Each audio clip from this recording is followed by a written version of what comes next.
Thursday, June 18th. Today, Bill C-14 becomes law. How soon long-sought-after updates to Canada's bail system will go into effect, and why some say the story's not over yet. Also today, hepatitis A outbreak. Manitoba's top doctor weighs in as the U.S. CDC issues a travel notice for Manitoba. Plus, unimpressed voters. What a new poll says about Winnipeggers' enthusiasm, or lack thereof, heading into this fall's mayoral election. Your Morning Winnipeg starts right now.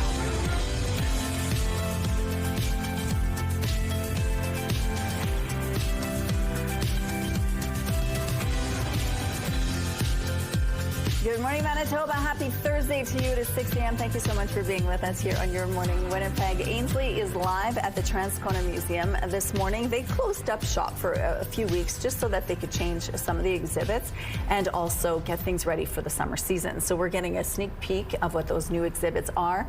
And they're also offering some walking tours this summer. So we're going to find out more about that. And if you do want to go outside today or this weekend, what can we expect weather-wise, Tandy? Well, for today, it's mainly sunny skies with clouds peeking through, but that's mostly for Winnipeg. Across the province, there is that chance of scattered precipitation in the form of light rain. Right now, it's 5 degrees, so a bit chillier than it was yesterday morning. It's mainly sunny with the clouds peeking through, as you can see. Winds are gusting west-northwest at 12 kilometers per hour. The pressure is rising, and the humidity is sitting at 94%.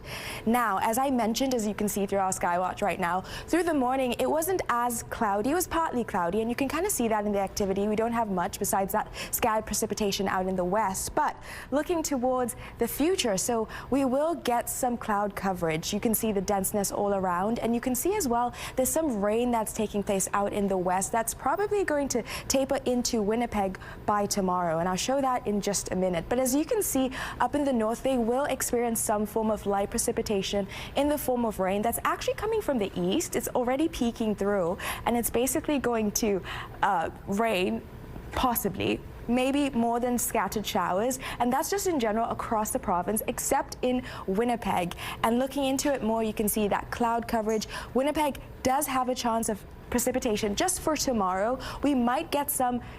It might taper through, it might not, but we will definitely get that cloud coverage with the sun peeking through. And as you can see, that rain from the west is definitely going to taper in by the time we get to Friday.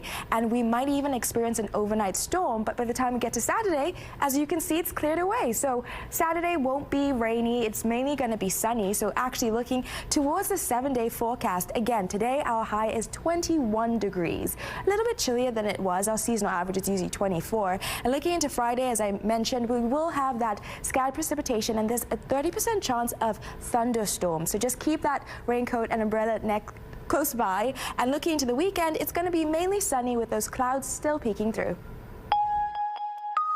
Thank you, Tandy. Conversations around bail reform have been front and center at City Hall, the Manitoba Legislature, and on Parliament Hill.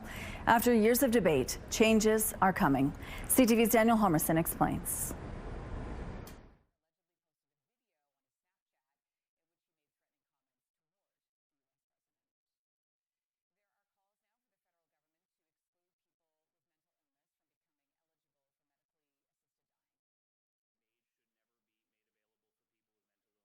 And we are experiencing some technical issues there. As you can see, it continues to be a treacherous summer on Manitoba highways. 2 people were killed in separate crashes about 6 hours apart early Wednesday morning.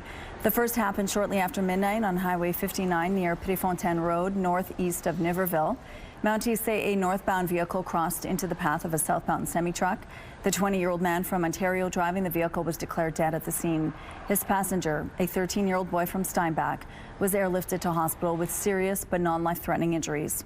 The 45-year-old man from Alberta behind the wheel of the semi wasn't injured. Conversations around bail reform have been front and center at City Hall, the Manitoba Legislature, and on Parliament Hill. After years of debate, changes are coming. CTV's Daniel Homerson explains. Stricter bail conditions and sentencing for certain crimes are on the way. On Tuesday, Bill C-14, the Bail and Sentencing Reform Act, received royal assent in the House of Commons.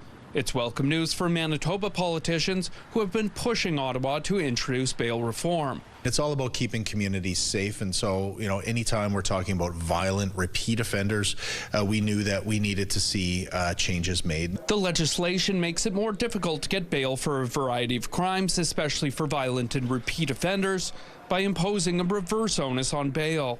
The changes shift the burden of proof from the prosecutor to the accused. It means they will need to demonstrate why they should be released on bail. The legislation also toughens sentencing for crimes including offenses against first responders and for organized retail theft, something Mayor Scott Gillingham has been vocal about. This is about safety for the public. It's about making sure that our communities are safer from individuals who have in the past been granted bail, and while they're out on bail, recommitting crime and wreaking havoc in our communities. But Manitoba Crown Attorney Ben Wickstrom says more resources are needed. What I would say generally is harsher sentences and a harsher approach results in more litigation. You can double the size of the criminal code if you want to, but if there aren't prosecutors, judges, and defense lawyers to handle that work, you're not going to get very far.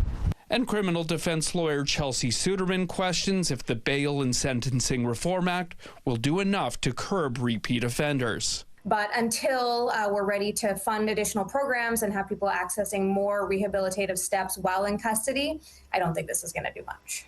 Daniel Halmerson, CTV News, Winnipeg. Manitoba Justice Minister Matt Wiebe says the new legislation ties into his government's 5-point bail plan, an electronic monitoring program, and Winnipeg Police Services bail unit. To ensure there's capacity, Wiebe says they've hired more corrections officers and a new corrections center is being built in Dauphin.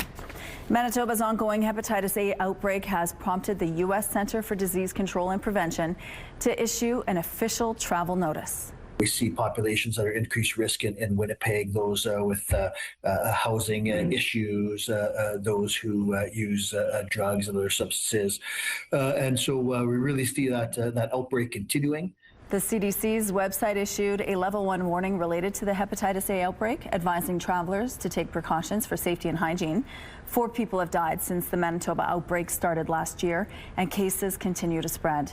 As of June 4th, 784 cases of the virus have been recorded, and while the majority are being seen in northern Manitoba, 186 cases are among Winnipeggers. This is certainly nothing, not responding to anything new, right? We've had this outbreak since early 2025, and so this is public health messaging. Right, they're not deterring anybody or suggesting anyone avoid travel to Manitoba, just informing them of the situation here, advising them to have their vaccines up to date and those routine practices. So this doesn't really change our management to it. Hepatitis A is a disease of the liver caused by the hepatitis A virus. The CDC says it's highly contagious and spreads through close person-to-person contact.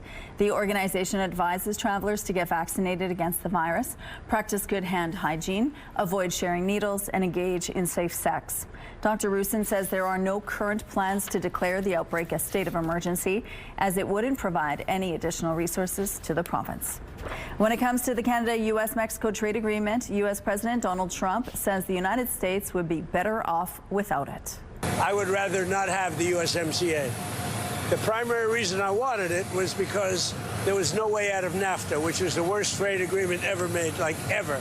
It's not clear what that means for the future of the deal. CUSMA is up for a mandatory review with a July 1st deadline for the countries to extend the agreement. If they miss that deadline, it would trigger an annual rolling review for up to a decade, at which point it would just expire if it's not renewed. Canada and Mexico are both calling for a 16-year extension to the agreement. Official trade talks between Canada and the U.S. haven't started yet. Lower immigration targets are now lowering Canada's population growth. Canada is becoming a less attractive destination overall. We're also seeing a number of our permanent resident population are actually leaving Canada. We're experiencing higher rates of attrition than we ever had. Data released by Statistics Canada show Canada's population dropped for a 3rd consecutive quarter. As of April the 1st, there were approximately 41.4 million people living in Canada, which is a decrease of about 55,000 people. That includes a 20% drop in the number of permanent immigrants. It's being attributed to lower fertility rates as well as lower immigration targets. Experts say they aren't concerned about the slight dip, but say if the trend continues, it could impact economic growth. The Winnipeg Jets have released the team's 2026-27 preseason schedule. The Jets open the preseason on the road with a game against the Edmonton Oilers on Saturday, September 19th. They return home for a pair of games hitting the ice Monday, September 21st against the Colorado Avalanche, and they'll welcome Edmonton to Canada Life Centre a day later. Preseason wraps up Friday, September 25th in Denver against the Avalanche. The regular season schedule will be announced next month. Here's a look now at traffic at Confusion Corner. It looks like it's a good start to the day so far this Thursday. If you see any issues out on the streets, please send us a text to let us know. Let's go now to Ainsley McPhail, who's live at the Transcona Museum today. Hi, Ainsley. Hi, and a brand new exhibition, Collections on Parade. Every single little exhibition spot, it features something new and something different. So everything from butterflies to old pieces like you're taking a look at here. My personal favorite, cameraman Scott pointed out, a menu from 1955. Yeah, if you want a steak dinner, that's $1.50. A little bit different than it is now. But they've got a bunch of brand new stuff. Later on in the show, we're going to be exploring tours, including mural tours, more than 20 of them, 2 brand new ones, one that's been kind of spruced up as well. So whether you're inside or outside, there's something to do in Transcona.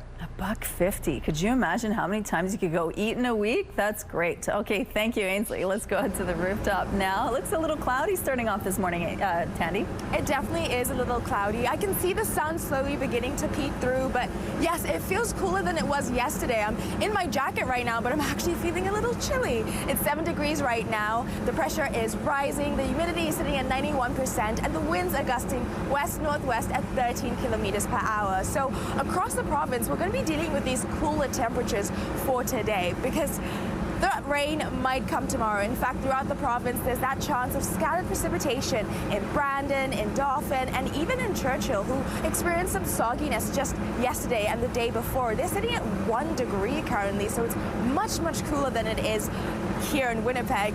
But again, those temperatures in Winnipeg will rise to about 21 degrees will be our max today, but across the province, it's going to be typically below that, so it's going to be a cool day, so maybe grab a light jacket with you just in case. We're taking a break right now, but we'll be back with more CTV Your Morning Winnipeg.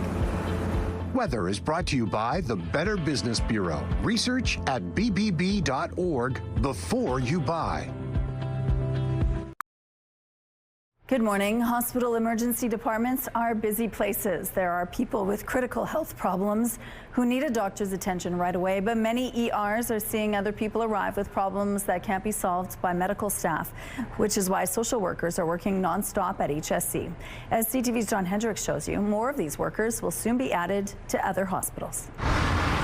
Not everyone who shows up at the emergency department is seeking care from a doctor or nurse. Patients will often present to the ED for social needs, such as finding shelter, accessing resources, or requiring transportation to their home communities. And for people like that, HSC has a team of social workers. They're currently on duty 24 hours a day, 7 days a week, helping people deal with mental health, addictions, or housing challenges. Now, the province will add more social worker positions to St. Boniface, Seven Oaks, Concordia, and Victoria hospitals. By adding these social workers to the healthcare system, we are providing more opportunities to connect patients to essential and timely resources, which will contribute to reducing emergency wait times. It's a move supported by Doctors Manitoba. In a statement, President Dr. Alon Altman writes, "Many patients who come to ERs and urgent cares not only have medical concerns, but also complex social challenges, and social workers have vital expertise to support these patients. Physicians have asked for more social work resources in emergency and urgent care departments, and that is why we see the news today of additional social workers as a strong step in the right direction." For nurses, we're supportive of anything that is going to support our staff in emergencies. However, Manitoba Nurses Union President Darlene Jackson says it would be better if that support could arrive before they showed up at the ER. Health Minister Uzoma Azagwara says that's exactly what the province is moving toward. What is foundational is having these experts in the right places so that folks can go from these acute settings back into community and be received in community with the right level of care to prevent them from unnecessarily coming right back. The total cost of adding the additional social workers to the hospitals is roughly $1.2 million annually. John Hendricks, CTV News, Winnipeg. A new survey suggests Winnipeggers are not optimistic about life in the city or the incumbent mayor ahead of this fall's election. A Probe Research poll found more than 2/3 feel the quality of life in Winnipeg has gotten worse over the past 4 years. Just 15% say it's gotten better, while the rest say it's stayed the same. And only 1 in 5 want Scott Gillingham re-elected. Almost 1/2 want to see a new mayor come in, but less than 1 in 10 say a new mayor and council would make a major difference in dealing with the major issues facing the city. The poll was commissioned by the Winnipeg Free Press. 600 Winnipeg adults were surveyed between May 25th and June 8th. It has a margin of error plus or minus 4 points 95% of the time. The Transportation Safety Board has released its report into the deadly implosion of the Titan submersible. These governments all had sort of pieces of the puzzle about the Titan's operation, but nobody managed to connect all of these pieces together and be able to essentially identify the nature of that operation and the risks that it presented. The Titan was owned by Ocean Gate. It imploded in 2023 while descending to the wreck of the Titanic with 5 people on board. All were killed. The report found a representative from Fisheries and Oceans Canada raised concerns about the submersible, but those concerns were never relayed to Transport Canada. There were concerns over the Titan sub never being certified using a rare carbon fiber construction and the fact that Ocean Gate had no insurance. The report also found the Titan received no oversight from federal regulators, despite extensive contacts with various federal departments. The board has made 6 recommendations to improve what it's calling safety gaps. Transport Canada has 90 days to respond. It's a big day for Vancouver as the city gets ready to host its first Team Canada game. We want people to wear red. We want people to be loud, to join in the chants, just to be present and to be passionate about this team. The Voyageurs, Canada's official supporters group, is planning a big entrance for today's game at BC Place. They went on a pre-game march before Friday's game in Toronto. This time, they're planning for an even bigger turnout. Qatar supporters are also out in full force in Vancouver. Some fans say they're on a free trip with the government paying for flights and hotels. Their team, just like Canada, is looking for its first ever World Cup win. Need someone who listens? Head to the petting zoo. A new study has found goats may be good listeners. Researchers put 2 buckets up against a wall. One of them had food inside. A person who is out of sight would call out in the direction of the food. You may be thinking this is a 50-50 guess, but researchers say the goats went to the food more often than expected by chance. They think goats may have developed their listening skills through domestication. We have some road closures to tell you about now due to sewer work. On Good Street, the southbound curb lane will be closed from St. Mary Avenue to Broadway. The eastbound curb lane on Higgins Avenue will be closed from Main to Maple Street. And on Toronto Street, the southbound curb lane will be closed from Ellis to St. Matthews Avenue. If you see any other issues out on the streets, please send us a text at 10400. Traffic is brought to you by Curtis Carpets, Manitoba's flooring experts. Now, looking through the live eye, as you can see, that sun's beginning to peek through. It's still a little cloudy, mostly cloudy out there, but that sun is going to come through. The CTV Live Eye is brought to you by Bathfitter, exclusive home of the PermaFit solutions. Now, right now in Winnipeg, we are actually sitting at 7 degrees, so it's 2 degrees higher than it was earlier. It was about 5, so it's going up slowly but surely. Our high is going to be 21. Right now in Brandon, it's actually 10 degrees, so it's warmer there than it is here, but they might receive some scattered precipitation in the form of rain today, so just a heads up with that, or in showers. And looking across, again, those seasonable temperatures are what we see from a range between 10, anything below 10, nothing above 10 for this morning right now is what we're seeing. And when we go over up into the north, they're dealing with even colder temperatures, specifically, pardon me, Churchill, which is still at 1 degree right now, so very chilly. They're actually dealing with some mist, according to Environment Canada, but 7, 8, so about 10 degrees or below are the temperatures we're seeing for today. And looking at our sky, picture right now, not our sky picture, our satellite image, Tandy. Our satellite image right now, as you can see, there is some mild cloud coverage, and you can see hints of the green over there. That's that scattered precipitation coming in over there from the west, and it might taper into Winnipeg by tomorrow. And looking by the time kids head back home from school, it's going to be 20 degrees, mostly sunny with that cloud still peeking through. So it's going to be a little bit chilly, but still a nice day out to take a walk. And looking at your 7-day forecast, again, our high today is 21 degrees. By the time we get into the weekend time, we're going to have those sun and a few clouds and some rain. Now looking at, finally, our Skywatch pick. Thank you, Daryl, for this beautiful picture. It looks like a painting. We're taking a break right now, but we'll be back with more CTV Your Morning Winnipeg.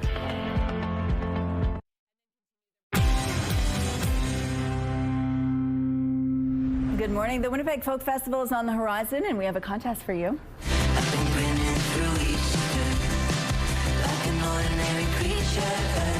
Icelandic indie band of Monsters and Men will be one of the top headliners. Father John Misty will also make his festival debut. The 51st edition runs July 9th to the 12th out at Birds Hill Park, and we're giving away 4 tickets for all days of the festival. To enter, head to the contest page on our website, ctvwinnipeg.ca, and don't forget to enter the keyword happy. Good luck. Thousands of soccer fans are descending on host cities, catching many bars off guard by drinking them dry. CTV's Andrew Johnson with what happened at one Vancouver pub and how they're preparing for today's game. The World Cup is only a week old, but at Vancouver's Dublin Calling Sports Bar, they've already won. St. Paddy's Day and like Super Bowl are kind of our biggest 2 days, and these are crushing those 2 days out of the water. So it's been like having a Super Bowl every single day pretty much. Out back, dozens of fresh beer kegs are ready to go for what could be a very thirsty crowd when Canada hosts Qatar at nearby BC Place. We have 200 kegs ready to go for this week. I've got another 80 kegs coming in the next couple days, so we're pretty stocked up. They're not taking any chances after what happened on Saturday. A mob of Aussies, hundreds strong, nearly drank the bar dry, downing about 2,500 beers. We're here to give to the community. It's at 3 p.m. and our game is at 9. We're already started at 10 a.m. this morning on the beers. Boost to the community, mate. That's what we're here for. We're using our taxpayers' money for you, Canada, for you. The pub had to make an emergency run to restock. I've never seen that before anywhere. That was like stadium-sized amount of alcohol. In a pub. In a pub. More than one establishment in the U.S. can relate. Rowdy Scottish fans, the Tartan Army drained 2 Boston bars of all their beer, something one of them said had never happened in their 30-year history. The kicker here in Vancouver is, despite the crowds and the amount of alcohol being consumed, police and staff at Dublin Calling say the fans have been great. No issues at all. Everyone's super respectful. You know, if someone climbs up on a table or something, you just ask them to get down, and they're very kind and do it. Cheers! Here's to hoping it'll be Canadian fans dancing on the tables politely. Andrew Johnson, CTV News, Vancouver. 5 o'clock somewhere. Well, there's some serious shade being thrown around on Sesame Street ahead of today's Knicks championship parade. Cookie Monster took a dig at Elmo online, saying, "Elmo, teach me not to eat trophy. Me teach Elmo to pick a team." This comes after Elmo innocently posted ahead of the NBA Finals. He hoped both teams would have fun. That was not taken well by Knicks fans, including Cookie Monster, obviously. Sesame Street does take place in New York, though they're not on today's parade route. All right, here's a look outside now at Portage Avenue at Polo Park. It looks like a good start to the day so far. We're going to take a break. We'll be back after this.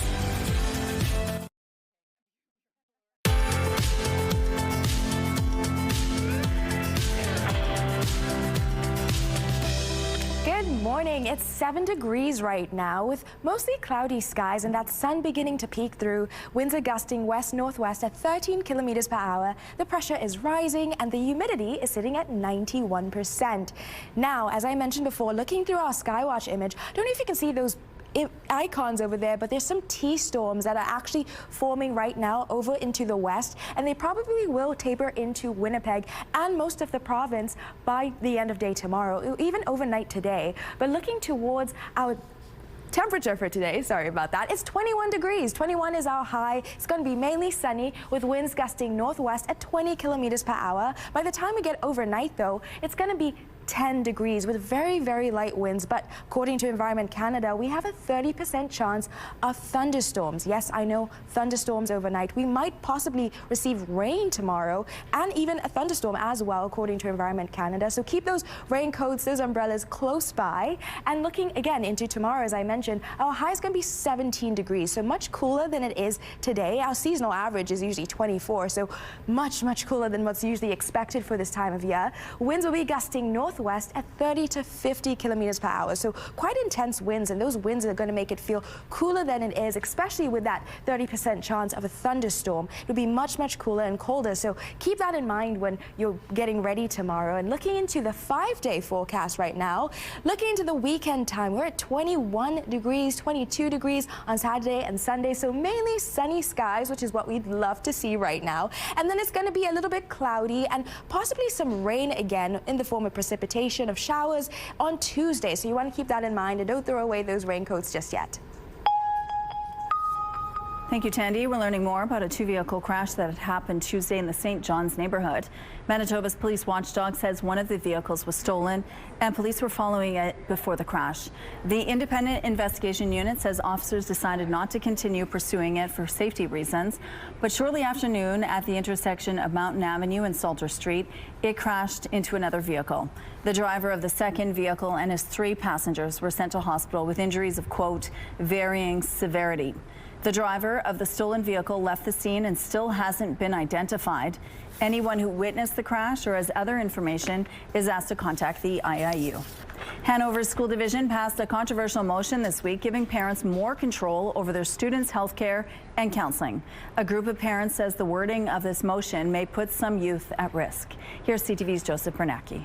Some Hanover School Division parents, which includes the city of Steinbach, are concerned about a recent motion passed by the school board. It's gross overreach at the very, very least. The purpose, the objective of a school board is to provide direction for the education and the safety of students. That's the voice of Jane Wilson. She's a spokesperson for the Hanover Parents Alliance for Diversity and a division parent. She says the motion, which makes parents the primary decision makers in school buildings, takes away student health choices. Whether vaccination or, any other medications for any purpose. The motion, passed at the beginning of June, states the mature minor category will not be honored in division schools. A mature minor is a 16 to 17-year-old considered capable of making decisions for themselves.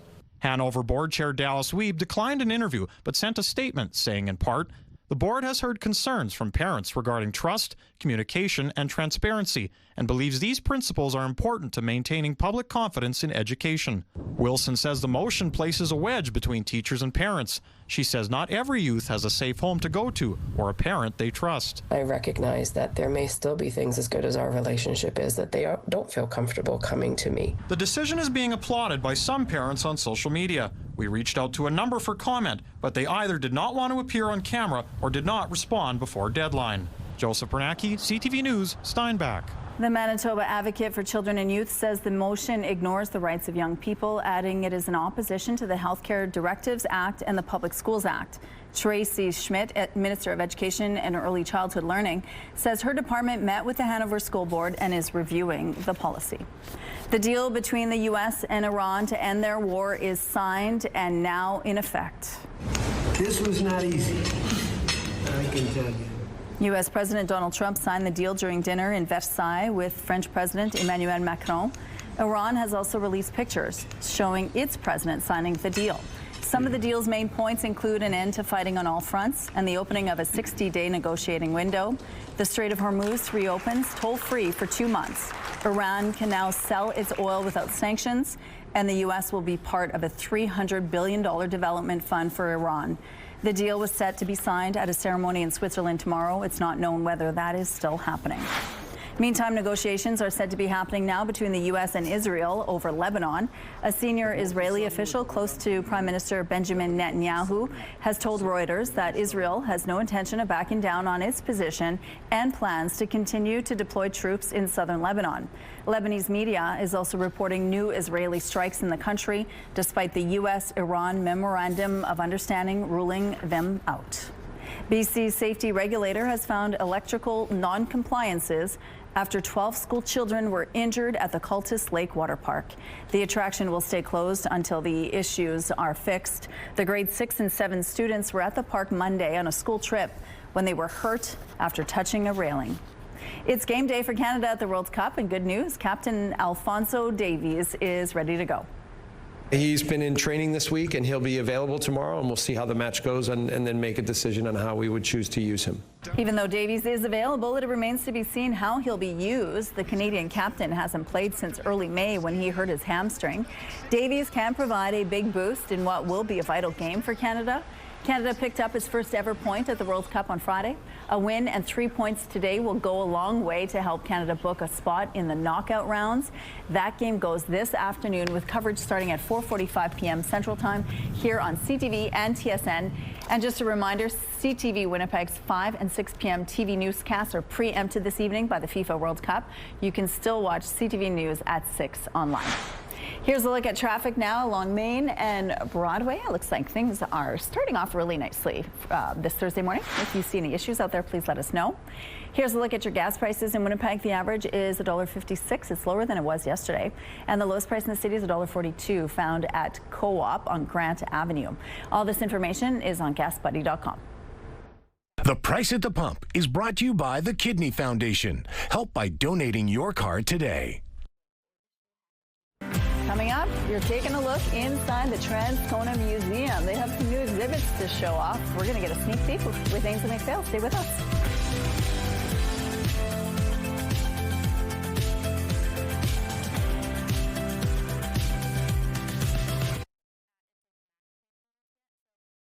Weather is brought to you by Blinds Are Beautiful. Our new Hunter Douglas showroom is at 900 Lorimer.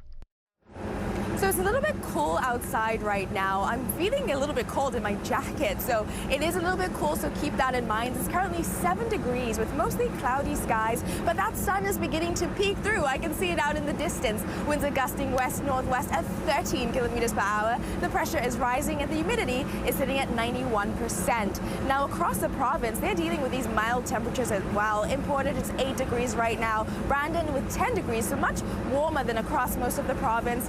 Also 10 degrees across over there, and 7 degrees in Thompson, 10 degrees in the past, sorry, and 1 degree in Churchill, so much chillier than it is right now. They're actually dealing with some mist, according to Environment Canada, and those temperatures are going to be below seasonal average throughout the day, the rest of the day, and there's going to be some form of precipitation, a chance of it across the province in Brandon, except in Winnipeg. It might not hit it, but it might hit it overnight, so you want to keep that in mind and keep those raincoats, umbrellas close by. With going over to Ainsley right now. Ainsley, how's it going at the Transcona Museum?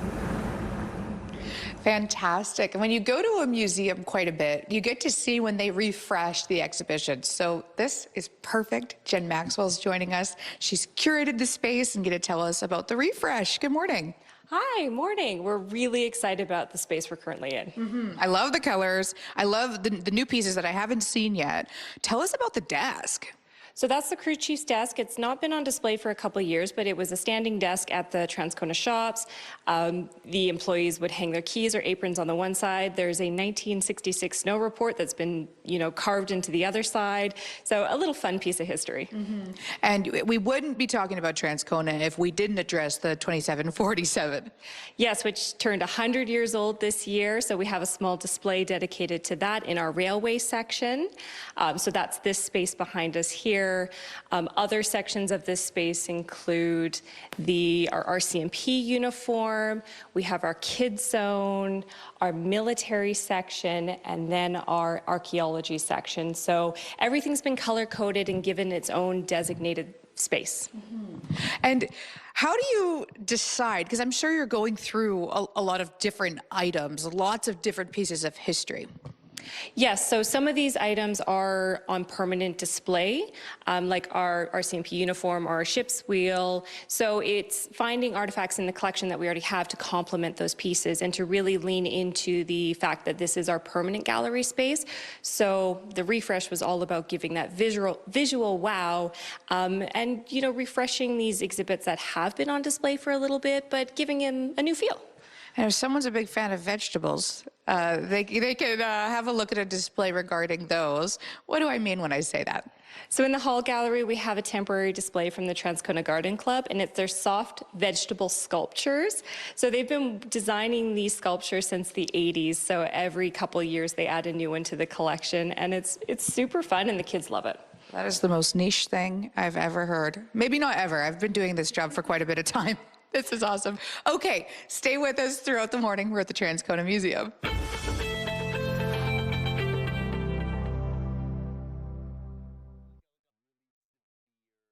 Here's a look at the early markets. The Dow Jones increased 210 points. The Nasdaq is 433 points higher. The S&P index added 60. The Canadian dollar is lower, set to 70.82 cents U.S. Overseas, the Hang Seng lost 387 points, and the Nikkei jumped 1,151 points. Good morning to 646. A registered sex offender has pleaded guilty to assaulting a child in a school bathroom last fall. An agreed statement of facts read in court says Scott William George entered Darwin School on November 27th after being kicked out of Dakota Collegiate. The statement says a 9-year-old girl exiting a bathroom stall was grabbed by a man in black who then held his hand over her mouth. She was able to break free, ran to her classroom, and told staff. Meanwhile, the husband of the school's principal was nearby and spotted a suspicious man in the parking lot. He followed the man to St. Vital Center. That's where George was later arrested by police. On Tuesday, George pleaded guilty to all 6 charges against him, including assault, forcible confinement, and breaching prohibitions from a 2023 sexual interference conviction. The Crown and defense lawyers are seeking an 8-year sentence. The date for the sentencing hearing is being set in 1 month's time. Police are investigating a workplace death in the RM of Stanley. It happened around 3:30 Tuesday afternoon at a commercial farming business located south of Winkler.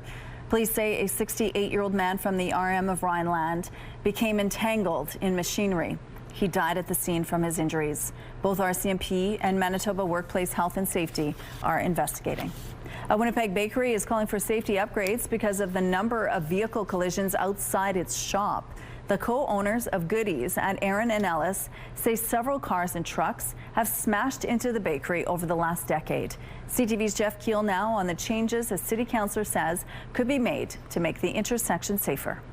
The desserts inside Goodies Bake Shop are a delight, but outside the bakery, it's not always a treat. Been hit quite a few times, lots of insurance claims. Co-owner Linda Peters says the Aaron and Ellis intersection, where Goodies is located, is notorious for crashes, but not just between vehicles. Some smash right into her business. She says this corner wall has taken a beating over the years. Here you can see pictures of smashed vehicles where the light standard was knocked into the building.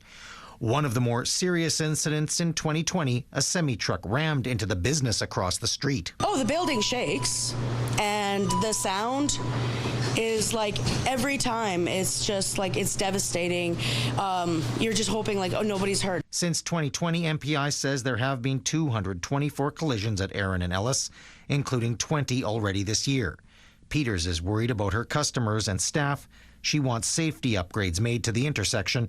Area Councillor Cindy Gilroy has a motion at City Hall to study several options, including a speed limit reduction, red light or speed cameras, and boulevard barriers. I've been asking for bollards for many years at that intersection. It hasn't happened, but I think there's lots of different things that the city could be looking at.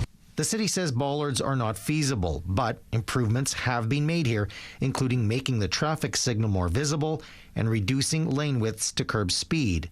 Plus, the speed limit is being studied. Peters hopes something can be done. She's had to make so many insurance claims that coverage has been hard to come by. We were too much of a liability because of the amount of accidents.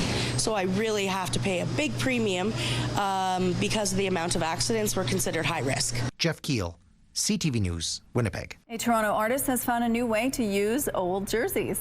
Strength and femininity, they don't have to compete, and that's what this collection is all about. It's about that representation. It's about breaking that bias. Abby Stangers takes thrifted jerseys and puts a twist on them. She has been merging fashion and sport for 7 years now. First inspired to upcycle a jersey during the pandemic, she was recently featured in her first headlining show at Fashion Art Toronto, where Stanger connected with the Toronto Tempo to rework a jersey. Very cool. We have some road closures to remind you about this morning due to sewer work on Good Street. The southbound curb lane will be closed from St. Mary Avenue to Broadway. The eastbound curb lane on Higgins Avenue will be closed from Main to Maple Street. And on Toronto Street, the southbound curb lane will be closed from Ellis to St. Matthews Avenue. If you have any other traffic tips, please send us a text. Now looking through, you can see the cloud coverage, mostly cloudy, but that sun will peek through soon. It's 7 degrees right now. Winds are gusting west-northwest at 13 kilometers per hour. The pressure is rising and the humidity is sitting at 91%. Now on our radar, you can't really see much activity right now, but there will be. There's a slight chance of rain and precipitation across the province, except for Winnipeg, which might deal with a thunderstorm overnight. So not today, but overnight, it might come into fruition. Now looking across into the province here, as you can see, as I mentioned, there's that precipitation chance that's going to happen with rain. With Churchill, the highest it's going to have is 2 degrees, so quite chilly, quite cool for this time of year, 5 degrees, 12 degrees, so it's going to be a chilly start to the day up there for them in the north and for the rest of the day, with that rain maybe peeking through. And then looking over to the rest of the province right now, as you can see, it's going to be highs of 14 in Flin Flon, 11, 14 again in Lynn Lake, that chance of rain and precipitation coming through, so you want to grab a raincoat just in case. I keep mentioning this throughout the show, and or an umbrella, because that rain might come through according to Environment Canada. And then looking into now over here at Brandon, with 19 degrees will be the highest, with partly cloudy skies and some sunshine peeking through, but again that rain coverage all over, as we can see. Sorry, I said Brandon instead of Dauphin. My eyes are deceiving me. Maybe need glasses, but okay. Now looking into, I'll step aside so everyone can see. Now we're talking about Brandon, somewhere here. No, I don't see Brandon still. So Winnipeg, mostly sunny skies with that cloud peeking through. In Gimli, 18 degrees. In Pinawa, 18 degrees as well. So it's going to be a cool day, but a nice temperate day. And then looking now into 16 Red Lake, 17 Kenora, what are the temperatures? And looking into your 7-day forecast, our high today is 21 degrees. Into the weekend, we have that sunshine peeking through. Thank you, Tandy. Let's check in now on the team at 103.1 Virgin Radio. Hi, guys. Good morning. Good morning. We are fired up. There's so much going on. I got to do this 100 miles an hour. Okay. Tonight, or I guess late this afternoon, we're going to go to Assiniboine Park because it's Canada, Qatar, outdoors, Assiniboine Park. It's free. All are welcome. There's kids' activities, face painting, food trucks, beer gardens. Alfonso Davies is ready and will be in the line. Don't know if he's starting. And then we're going straight from the Canada-Qatar game to the Sea Bears game. Sea Bears are at home also on Saturday. Sunday is massive, okay? First day of summer, Indigenous Peoples Day, Manitoba Marathon, of course, and Father's Day. Yeah. So, how did your father embarrass you? Okay, that's the topic this morning. If you want in, text us 99999. Right, How did so your dad? It's a story that you tell amongst your family. It's a story that you've told your friends, or your friends retell that story to other people. Now, the beauty of it is we get to live vicariously in real time through our boy LTI. So he has 2 daughters. So how does he embarrass his kids? Do I love the gangsta rap one. It's awesome. Okay. This is what he does. I have many ways This is that what I he does to embarrass the them. older one. It's awesome. My oldest one, I pick her up from school, and she has given me strict instructions not to make eye contact while she's walking out of school. Because How old is she? She is 15. So I'm not allowed to look at her because she's focusing on her walk to look cool. Okay. And if she sees me, she smiles and she comes out of her zone. Okay. So that was my instruction. So now when I see her coming out of school, I usually have sunglasses on. I have been known to keep it quite gangster. So I will keep my windows down and I will crank whatever gangster rap I have on at the time. And As loud she goes absolutely red. Come on, kid. You don't like the Wu-Tang? You don't like Wu-Tang? It's for the children. Well, they're clean. They're pretty clean. Oh, my gosh. That's great. Thanks, you guys, and we'll see you Friday. 999 A woman in Victoria has been gardening through grief only to have a trio of her planters stolen. She took to social media to send the culprit a message, but it wasn't angry. It was forgiving, bringing her a higher love. CTV's Adam Sawatsky explains. After spending countless hours digging in her garden, Laura Mason never imagined she'd find a bunch of flowers taken out of it. And all of a sudden it was like, oh my goodness, one of the planters is gone. Followed by, there's also one missing here, and another from there, and oh my goodness, also here. 4 planters. 4 planters total.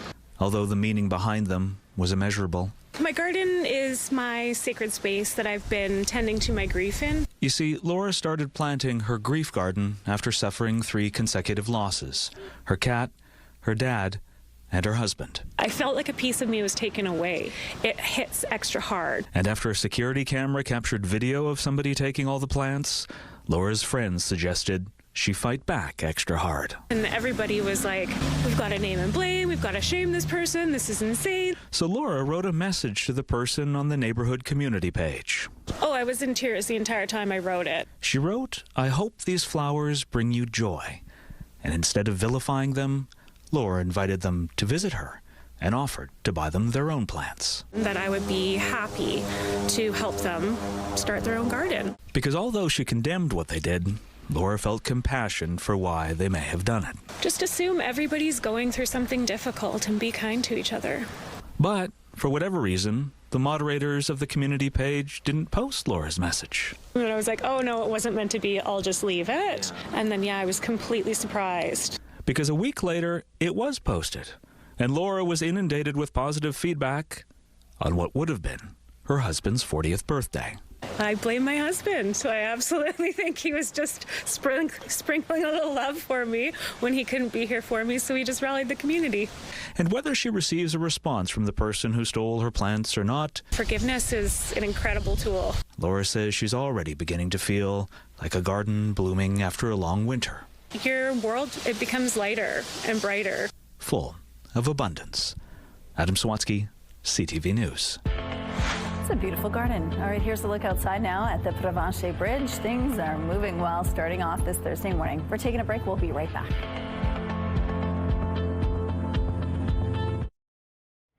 It's Thursday, June 18th. Today, changes are coming. What a new bail and sentencing law means for Canadians.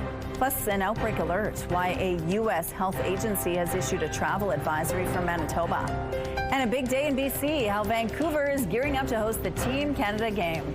Your Morning Winnipeg starts right now.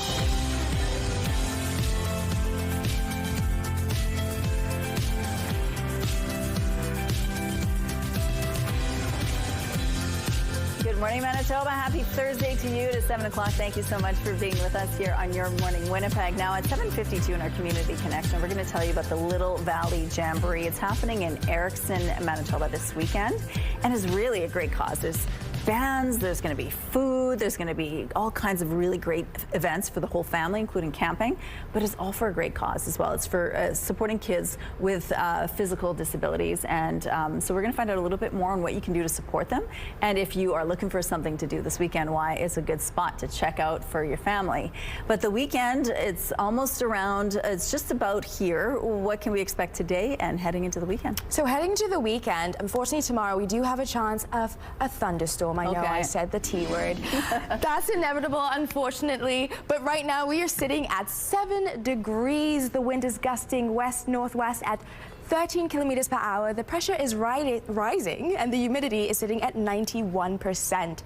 Now, as I mentioned, we might receive that overnight thunderstorm here in Winnipeg. There's a slight chance of that, 30% according to Environment Canada. And we look into our satellite image right now, you're going to see how dense the cloud coverage is. So there's cloud coverage for most of the province, across the province really. We will have some sun peeking through in Winnipeg, so it'll be mostly sunny. But for everyone else, it's going to be mostly cloudy, mix of sun and cloud, as well as some rain, some light precipitation, maybe some showers for most of the province, especially if you look up here into the north right now. As you can see, they're dealing with some light rain and some heavy rain in between, really, with some cloud coverage. I mean, Churchill right now is at 1 degree, so it's quite chilly there, and it's coming in from the east and tapering into the north over there. And when we look across into the west, they're also dealing with some form of precipitation as well in the form of rain, and quite severe rain. If you look across over there with that dark green color, that's what it represents. Unfortunately, or fortunately, depending how much you love the rain, that will taper into Winnipeg. Overnight, we might receive some thunderstorms or some showers. We don't really know right now because Mother Nature can switch up on us at any time. But yes, tomorrow there's a possibility of some rain for Friday. But by the time we get into Saturday, you're going to see it's going to taper off with some clearing and just a few clouds across the province. And looking into your 7-day forecast, a high of 21 today, some chance of rain and thunderstorm tomorrow, and on the weekend, some sunny skies. Now, looking at your art of the day, wow. Alia, this is so beautiful. 11 years old. I love the sunshine with the glasses. So cool. Keep the photos coming, please. To submit your child's weather art of the day, visit our website, ctvnewswinnipeg.ca, and fill out the form. Your art can be shown on Your Morning Winnipeg, and it will also enter you into a monthly contest for a chance to win a $100 gift card from Crockadoodle on Kenniston. The weather art of the day is brought to you by Crockadoodle. Spend quality time with loved ones and paint memories together. Thank you, Tandy. The Winnipeg Police Service is requesting your help to find a missing 15-year-old male who hasn't been seen since Wednesday morning. Police say Carter Behrens was last seen on June 17th at around 9 a.m. near Beverly Street and Notre Dame Avenue in the Daniel McIntyre neighborhood. Behrens is described as 5 feet 9 inches tall with a medium build, short black hair, brown eyes, and wearing black and gold framed glasses. Behrens was last seen wearing a black Essentials hoodie, long black jean shorts with white stars on the knees, black Nike runners, and carrying a white backpack. The Winnipeg Police Service is asking anyone with any information regarding the whereabouts of Carter Behrens to contact the Manitoba Integrated Missing Persons Coordination Center at 204-986-6250. Conversations around bail reform have been front and center at City Hall, the Manitoba Legislature, and on Parliament Hill.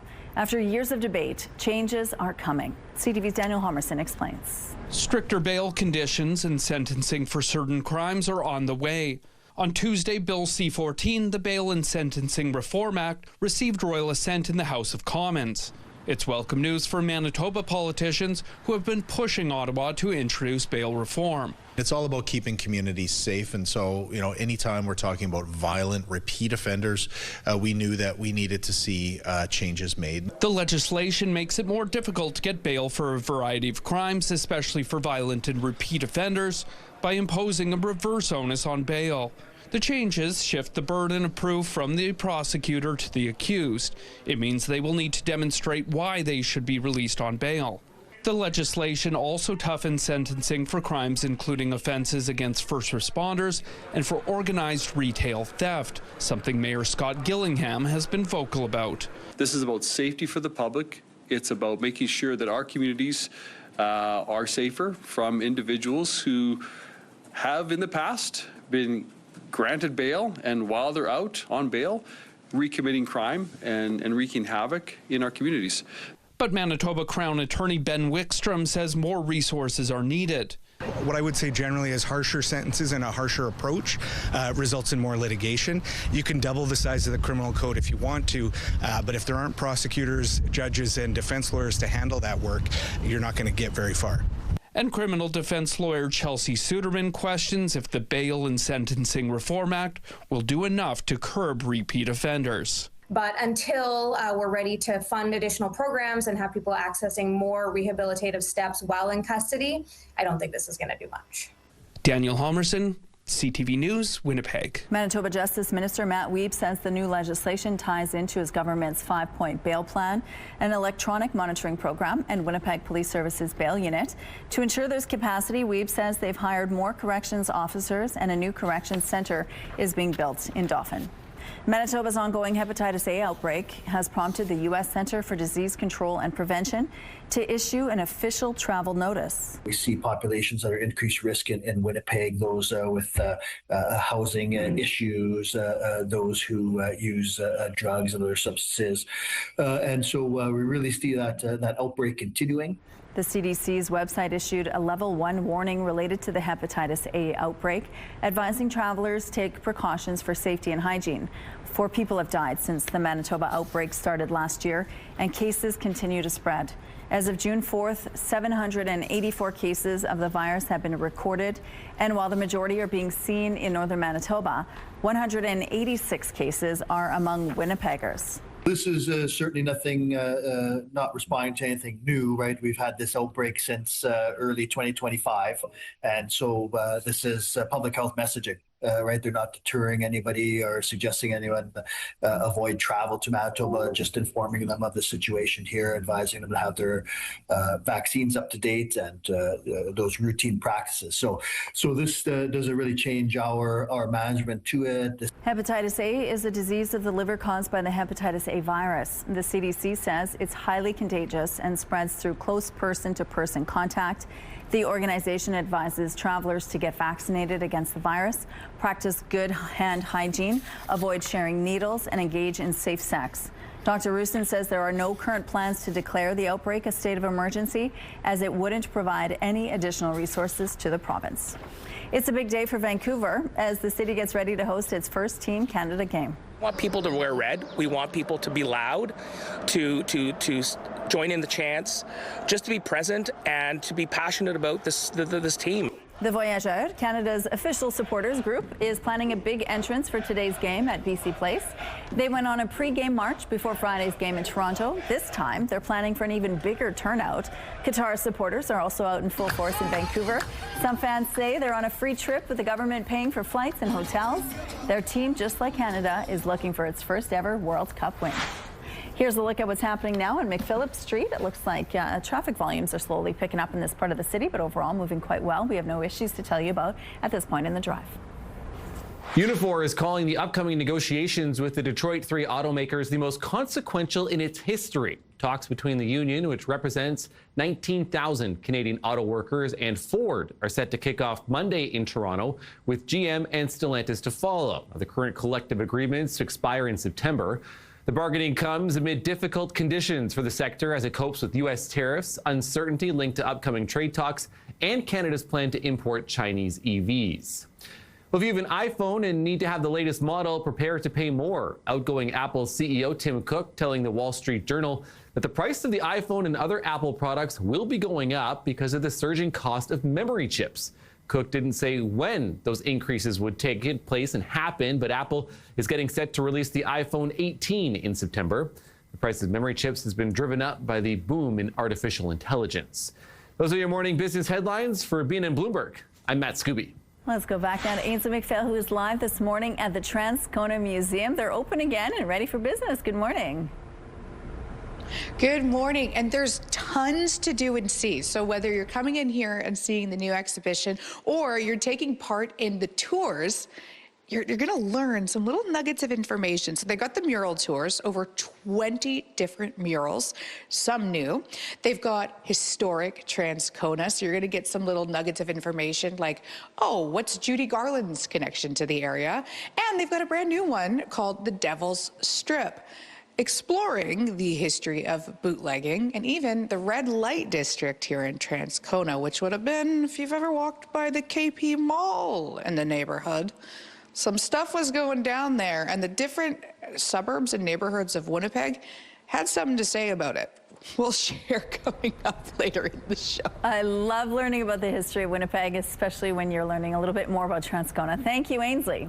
Let's go out to the rooftop now with our Tandy Vera this morning. It looks like a pretty good start to the day so far. It's a pretty good start, but it's a little bit chilly, Okay. I gotta say. Compared to last night, I went to Jazz Fest and I walked back home without a jacket on, and I was fine. It wasn't as chilly as I'm feeling right now with a jacket on. It's currently 8 degrees, winds are gusting northwest at 13 kilometers per hour. The pressure is rising and the humidity is sitting at 84%. So yes, as I said, it's a cool start to the day. I mean, yesterday it was about 12 degrees by the time I was on the rooftop, but now it's 8, but it's been going up slowly. I mean, at 6 a.m. it was about 5 degrees. So across the province, it's the same thing. It's been going up by at least 1 to 2 degrees right now in Portage. It's 10 degrees currently. It was 8 degrees before, so 2 up. And that's kind of the average that we're seeing for these seasonal temperatures right now, with Churchill up by 1 degree as well at 2 degrees right now, and in Thompson 7 degrees. So you can see that temperature is slowly but surely coming up. We're going to have a high of 21 in Winnipeg, but still across the province and in Winnipeg, it's going to be a bit of chilly temperature.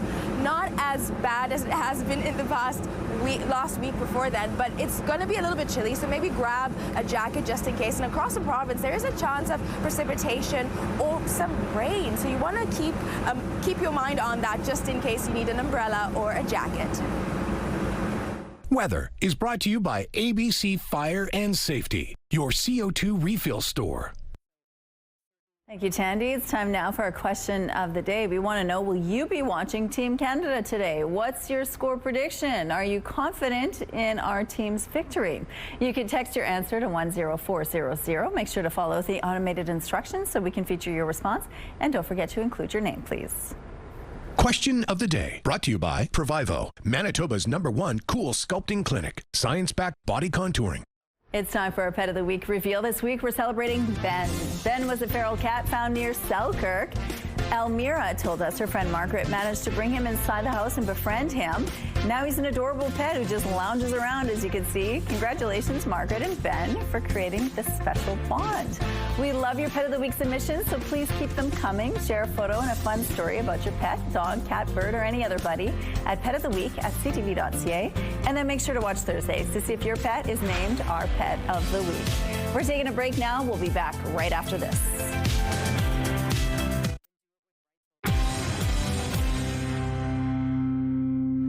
Good morning. It continues to be a treacherous summer on Manitoba highways. 2 people were killed in separate crashes about 6 hours apart early Wednesday morning. The first happened shortly after midnight on Highway 59 near Préfontaine Road, northeast of Niverville. Mounties say a northbound vehicle crossed into the path of a southbound semi-truck. The 20-year-old man from Ontario driving the vehicle was declared dead at the scene. His passenger, a 13-year-old boy from Steinbach, was airlifted to hospital with serious but non-life-threatening injuries. The 45-year-old man from Alberta behind the wheel of the semi wasn't injured. When it comes to the Canada-U.S.-Mexico trade agreement, U.S. President Donald Trump says the United States would be better off without it. I would rather not have the USMCA. The primary reason I wanted it was because there was no way out of NAFTA, which was the worst trade agreement ever made, like ever.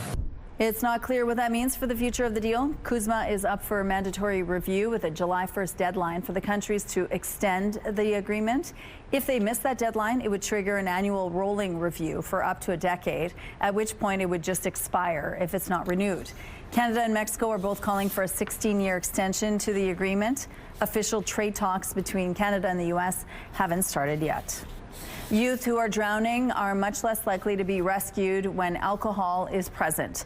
That's according to a new study out of Simon Fraser University. Researchers looked at 11 years of data related to drowning deaths among those aged 18 and younger across Canada. On average, they found rescues were attempted nearly 80% of the time, and 90% of the time if the person drowning was an infant. However, the presence of alcohol quadrupled the risk of a rescue attempt not being made. And of the preteens who died, nearly half drowned while in the company of other minors, but no adults. The Winnipeg Jets have released the team's 2026-27 preseason schedule. The Jets open the preseason on the road with a game against the Edmonton Oilers on Saturday, September 19th. They return home for a pair of games, hitting the ice Monday, September 21st against the Colorado Avalanche, and they'll welcome Edmonton to Canada Life Centre a day later. Preseason wraps up Friday, September 25th in Denver against the Avalanche. The regular season schedule will be announced next month. Here's a look at the current traffic situation now at Kenaston and Sterling Lion Way. It looks like things are moving well over here. Things have picked up, though, as you can see. If you encounter any problems out there, please give us a text and let us know. Traffic is brought to you by Mr. Lube Plus Tires. No appointment needed. In entertainment, the Tenors are returning to Winnipeg. The Dulcet Foursome is bringing their Season of Hope tour to Club Regent Events Center November 25th. I've got my love to keep me warm. You can expect to hear holiday classics along with uplifting original songs celebrating the warmth of the season. Tickets go on sale Friday through Ticketmaster. British actor Tom Holland is confirming something fans have been speculating about for months. He says he and his co-star Zendaya are married. Holland, best known for his role as Spider-Man in the Marvel Cinematic Universe, confirmed his marriage to entertainment news program Access Hollywood. The couple got engaged in December of 2024. They met when Zendaya auditioned for Marvel's Spider-Man's Homecoming, winning the role of Peter Parker's girlfriend, MJ. Disney has released a new trailer, and it's for an upcoming magical coming-of-age tale. Do not make me call your mom! What in the... Next follows Billy, an unconventional teenage girl who discovers she has magical abilities and is soon cast into a mysterious world. The cast includes Haley Steinfeld, Rashida Jones, Tracy Ullman, and Stephen Fry. Hex is scheduled to hit theaters November 25th. The weekend is still a few days away, but Hollywood insiders are expecting a strong debut for the latest Toy Story movie. Who goes there? Whoa, whoa, whoa! I come in peace? It's been too long, cowboy. Toy Story 5 officially hits theaters Friday, and Deadline reports it could be on track for a franchise best debut weekend of $140 million US across North America. Buzz, Woody, and the rest of the main toys return and face off against a tablet, pitting playtime against screen time as the nearly 31-year-old franchise makes its return. Here's your primetime lineup. Catch the Rookie at 8. Traders Canada is flowing at 9. And then Game and Glory is on at 10 o'clock. It's all right here tonight on CTV. All right, bringing in Tandy Vera now. Stepping outside, it feels a little cool this morning. It does feel a little cool this morning. It's currently 8 degrees. As you can see, it's mostly cloudy outside, but that sun will peek through, so we're going to have a mix of sun and cloud today, as you can see through our Live Eye. The CTV Live Eye is brought to you by Bathfitter, exclusive home of the PermaFit solution. So as I said earlier, yes, it's a little bit chilly outside at the moment, but it's going to heat up. Our high is going to be 21 degrees, and across the province, the temperatures have been increasing by at least 1 degree or more. As you can see right now across, we now have 10 degrees, 9 degrees, 11 degrees, so it's below 11 for most people across the province right now, as you can see. And going up into the north, Churchill is now at 2 degrees, with Thompson at 7 degrees, and Lynn Lake at 8. So again, those temperatures are slowly increasing by 1 degree, but still quite chilly for this time of year. And now looking into our sky watch, you can't really see much activity right now.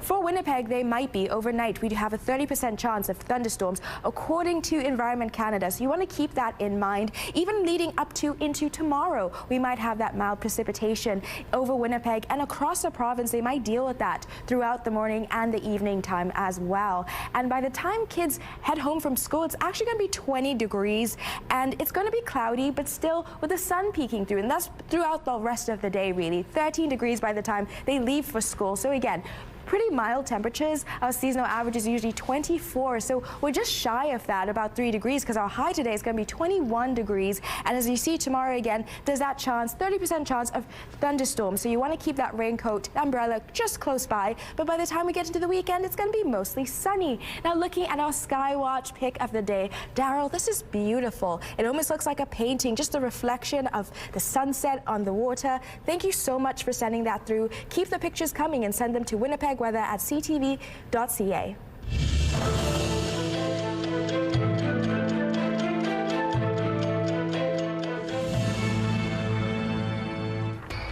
June 18th, 1962. A federal election left the Conservatives under John Diefenbaker with a minority government after they lost 100 seats from their 1958 landslide. The Tories were defeated in both the Commons and in a general election the following year. June 18th, 1983. Sally Ride became the first American woman in space as she and 4 colleagues blasted off aboard the shuttle Challenger. The mission included the deployment of Canada's Anik C2 communication satellite. At age 32, Ride was also one of the youngest Americans to ever reach orbit. June 18th, 2019. Justin Trudeau gave Canada's controversial Trans Mountain Pipeline expansion a second lease on life. The decision to approve the project a second time came 9 months after the Federal Court of Appeal ripped up the original approval, citing incomplete Indigenous consultations and a faulty environmental review. It's game day for Canada at the World Cup, and good news, Captain Alphonso Davies is ready to go. He's been in training this week, and he'll be available tomorrow, and we'll see how the match goes and then make a decision on how we would choose to use him. Even though Davies is available, it remains to be seen how he'll be used. The Canadian captain hasn't played since early May when he hurt his hamstring. Davies can provide a big boost in what will be a vital game for Canada. Canada picked up its first ever point at the World Cup on Friday. A win and 3 points today will go a long way to help Canada book a spot in the knockout rounds. That game goes this afternoon with coverage starting at 4:45 p.m. Central Time here on CTV and TSN. And just a reminder, CTV Winnipeg's 5 and 6 p.m. TV newscasts are preempted this evening by the FIFA World Cup. You can still watch CTV News, though, at 6 online. And Argentina's World Cup match in Kansas City brought together two great barbecue cultures. Oh, depends on my mood of the day. If I'm feeling like a steak, then definitely Argentinian style. But if I'm looking at like some fatty American stuff, definitely American. Argentinians were lining up at one of the city's most iconic barbecue joints, Joe Kansas City Barbecue, ahead of their big win over Algeria earlier this week. One fan says they'll always choose Argentinian, but admit Casey's is very good. It's time to see our sports team moment now. Today's picture is from Bonnie Vital, Flash Green. Pamela shared my daughter stepping out of her comfort zone, playing a new position as catcher. Good luck to her. And you can also participate with your sports team moment by entering for a chance to win a $100 Chicken Chef gift card with draws every week. Head to the contest page on our website, ctvwinnipeg.ca, and fill out the form with your answer and your picture. Good luck. Your Manitoba Sports Team moment brought to you by Chicken Chef, where memories are made. Ainsley is live at the Transcona Museum. We're going to take you around. Stay with us. Let's go now to Ainsley McPhail, who's live at the Transcona Museum this morning. There's lots going on there this summer, including some walking tours. Hi. Hi. Oh, what a great time for a walk. If you walk on down, you can see the happy birthday to you. Happy birthday. I'm sorry. I've never sang happy birthday to a train before, but there's a first for everything. Tell us about this big celebration coming up, Jen. So this Saturday, June 20th, from 1 to 4, if you come on by Rotary Heritage Park, our steam locomotive, the CN2747, turned 100 years old this year. So we're having a big community celebration for the steam locomotive, and we're super excited about it. And it's very Winnipeg of you to have free food. Absolutely. So we're going to have a free barbecue and cake while supplies last. We're also going to have games and face painting. The Transcona Library is doing a themed story time. We'll also be unveiling new aspects of the restoration project. So there's a lot happening in that 3 hours. Well, that's another thing, too. You're showcasing the history, but also community members have put real hard-earned dollars into this. You want to thank them. Absolutely. There's been so much work that's been going on at the 2747 for the past 9 years. The cover structure, the capital campaign, we have a dedicated crew of volunteers that go out and do the restoration work. So this is a chance to get together and kind of celebrate and also showcase a lot of the hard work that's gone into restoring this train and being able to say that it's 100 years old. Look. Yeah. And preserving the history. It is so neat that you've even interjected that into the museum itself. What do you want people to know and think about even when they look at it? That this is a part of Transcona's history. It's also Manitoba's history, Canada's history. The steam locomotive was the first one built here in Western Canada at the Transcona shops. It worked in Western Canada. It was retired here in Transcona, but it was retired and donated to the community as a token of the hard work of this community and its railway routes. Mm-hmm. And that continues on today, and it's celebrating that history and being able to say we have this first steam locomotive and it's 100 years old, it's still around. Amazing. Thank you. And remember, with the cake and the barbecue, while supplies last. Okay. You know what? A good barbecue is always good when there's cake. Thank you, Ainsley. Let's bring in Tandy now. We want barbecues this weekend for Dad, and we might get some nice weather. Yes, we might get some sunshine, actually, and some clouds for Saturday and Sunday. So that's good news ahead. We're currently at 8 degrees, cloudy a little bit with some sun peeking through, winds are gusting northwest at 13 kilometers per hour. The pressure is rising, and the humidity is sitting at 84%. Now, looking looking into our satellite image right now, there's not too much to show you. You can see out there in the west, there is that rain that is forming, and it might taper off into Winnipeg. In fact, overnight, we might deal with some thunderstorms. There's a 30% chance of that. But across the province as well, they might deal with some rain and slight precipitation for the rest of the day. And looking into today, it's going to be a high of 21 degrees. Our seasonal normal is about 24, so we're 3 degrees shy of that, so a little bit cooler than expected, but mainly sunny skies with those clouds as well. So it'd be a mix of sun and clouds throughout the province. The wind will be gusting northwest at 20 kilometers per hour. And by the time we get into the evening time, as I mentioned, we do have a 30% chance of those thunderstorms. I know I said the T word, but it'll be overnight with 10 degrees will be the temperature. So not too bad, actually. Pretty warm for this time of year. Usually our seasonal average is about 12 degrees, so just 2 degrees shy of that. And by the time we get into tomorrow, because of that risk of the thunderstorm overnight, we might have some more thunderstorm over into tomorrow on Friday, or a slight chance of precipitation with 17 degrees and the winds gusting northwest at 30 to 50 kilometers per hour. So it might feel cooler than it is. Then looking at our 5-day forecast, as I said, you might be able to barbecue this weekend because it's mostly going to be sunny with a few clouds. Thank you, Tandy. A new survey suggests Winnipeggers are not optimistic about life in the city or the incumbent mayor ahead of this fall's election. A Probe research poll found more than 2/3 feel the quality of life in Winnipeg has gotten worse over the past 4 years. Just 15% say it's gotten better, while the rest say it's stayed the same. And only 1 in 5 want Scott Gillingham re-elected. Almost 1/2 want to see a new mayor come in. But less than 1 in 10 say a new mayor and council would make a major difference in dealing with the major issues facing the city. The poll was commissioned by the Winnipeg Free Press. 600 Winnipeg adults were surveyed between May 25th and June 8th. It has a margin of error plus or minus 4 points 95% of the time. Emergency departments at many hospitals are seeing people arrive with problems that can't be addressed by medical staff, which is why social workers are working nonstop at Winnipeg's Health Sciences Centre. More of these workers will soon be added to other hospitals in the city. By adding these social workers to the healthcare system, we are providing more opportunities to connect patients to essential and timely resources, which will contribute to reducing emergency wait times. At HSC, there's a team of social workers on duty 24 hours a day, 7 days a week, helping people dealing with mental health, addictions, or housing challenges. Now, the province will add more social worker positions to St. Boniface, Seven Oaks, Concordia, and Victoria hospitals. It's a move supported by Doctors Manitoba, which describes it as a step in the right direction. However, Manitoba Nurses Union President Darlene Jackson says it would be better if that support could be given before people with those needs showed up at the ER. Health Minister Uzuma Azaguera says that's exactly what the province is moving toward. What is foundational is having these experts in the right places so that folks can go from these acute settings back into community and be received in community with the right level of care to prevent them from unnecessarily coming right back. The total cost of adding the additional social workers to the hospitals is roughly $1.2 million a year.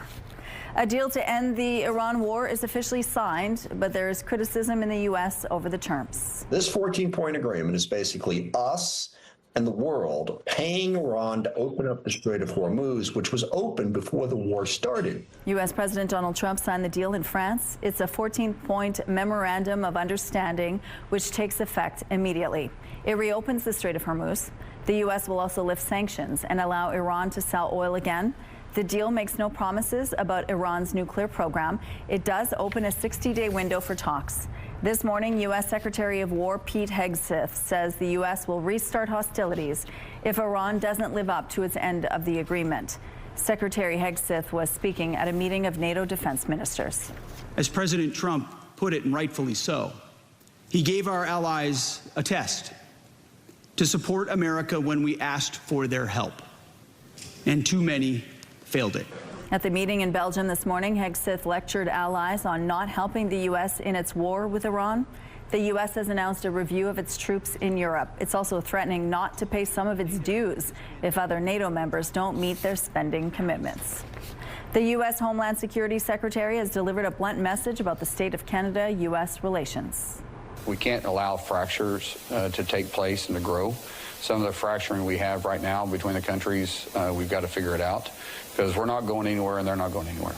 Mark Wayne Mullen made the comments during a fireside chat with Canada's Public Safety Minister in Washington. Mullen says cross-border arguments between the two countries create gaps criminals may exploit. The original FIFA World Cup trophy is now on display at the Rockefeller Center. It helped open the brand new FIFA Museum's 2026 World Cup special exhibition. The original trophy is 36 centimeters tall and weighs about 6.1 kilograms, about as heavy as a 4-liter can of paint.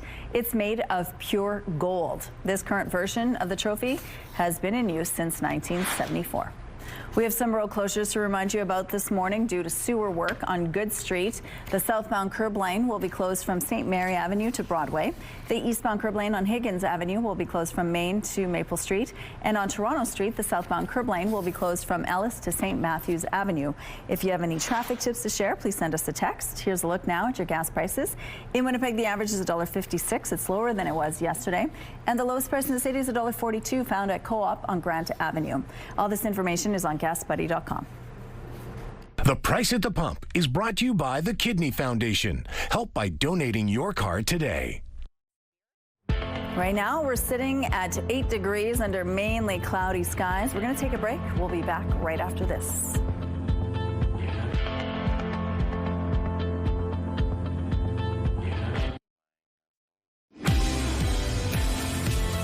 Good morning. That sun is finally peeking through with a few clouds, so partly cloudy still, but you can see those blue skies, so beautiful. It's 8 degrees currently. Winds are gusting northwest at 13 kilometers per hour. The pressure is rising and the humidity is sitting at 84%.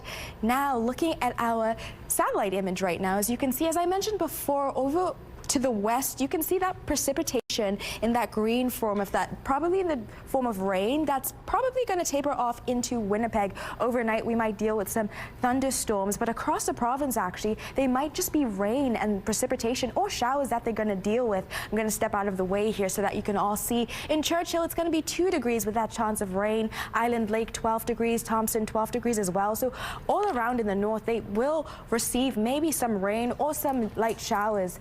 And then looking over here, Lynn Lake, 12 degrees as well, and also facing that rain, Flin Flon as well, Norway House, but 14 degrees, 16 degrees. So again, pretty good temperatures for right now, but that's going to be the highest temperature. So it's going to be a cool day, also because of that rain that might fall. And now looking into Brandon, 20 degrees is going to be the highest it's going to hit today, just close to Winnipeg, which is actually going to be 21, with mostly sunny skies, but clouds peeking through. In Dauphin and Swan River, again, they have that chance of precipitation and rain, and actually a thunderstorm. You can see those lightning bolts over there. So again, it's going to be cooler around the province, cooler than usual from what we're expecting from this time of year. And then looking into Winnipeg, 21 degrees is our high today. Gimli, 18 degrees. So again, mostly cloudy skies, sun peeking through all around. So you want to keep that in mind. And in Red Lake, Kenora, mostly cloudy with Kenora, a little bit of sun peeking through. Now looking at your 7-day forecast, tomorrow we might face some thunderstorms, 30% chance of that. It might happen overnight actually, but into the weekend time, Saturday and Sunday, it's mostly sunny skies with a bit of clouds. So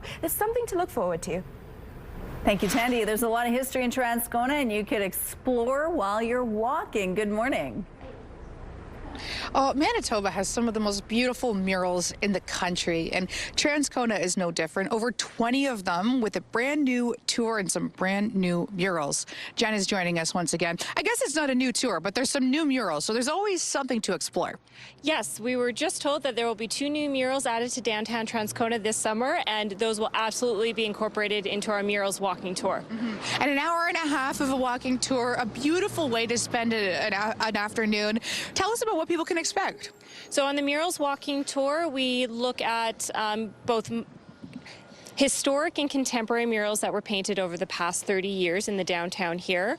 Our historic Transcona tour looks at the history of this downtown area, and our Devil's Strip, which is our brand new walking tour. So that's a tongue-in-cheek kind of walking tour looking at some fun aspects of Transcona's history, like bootlegging, prohibition, the red light district. So topics like that.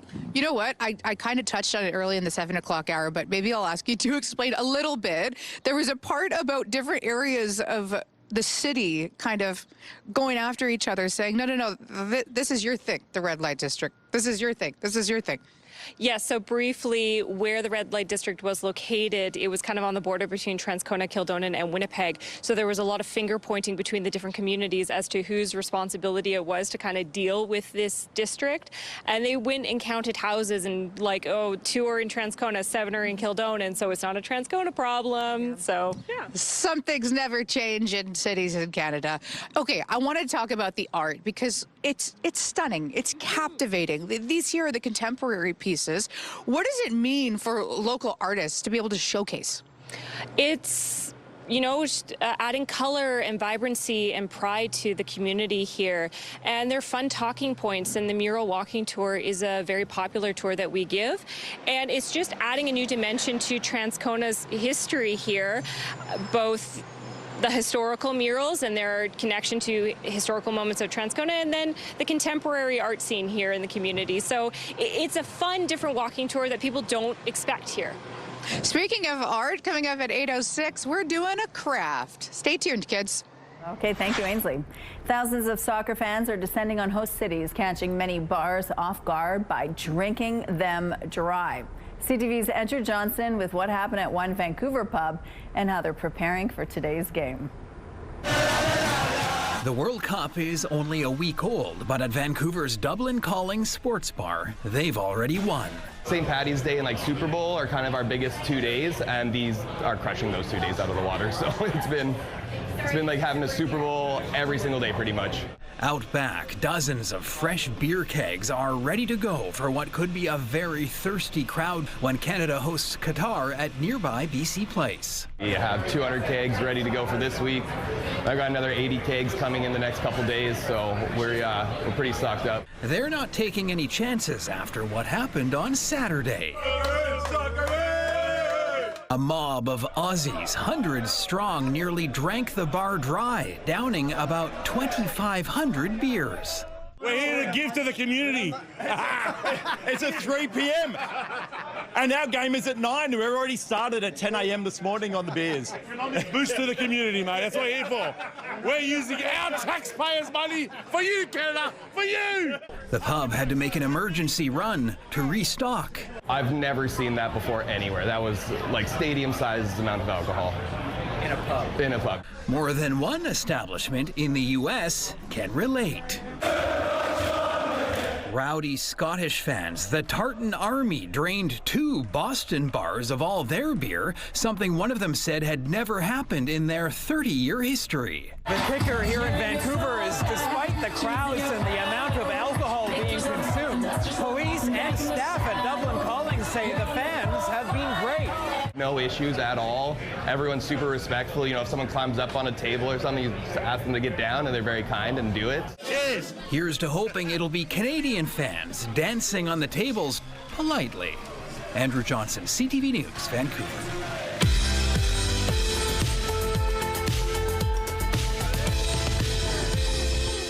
Let's see who's celebrating a milestone today. Happy 7th birthday, Gilbert. Love your whole family. Happy Father's Day, Adam and Alex, to the 2 best fathers a father could ask for.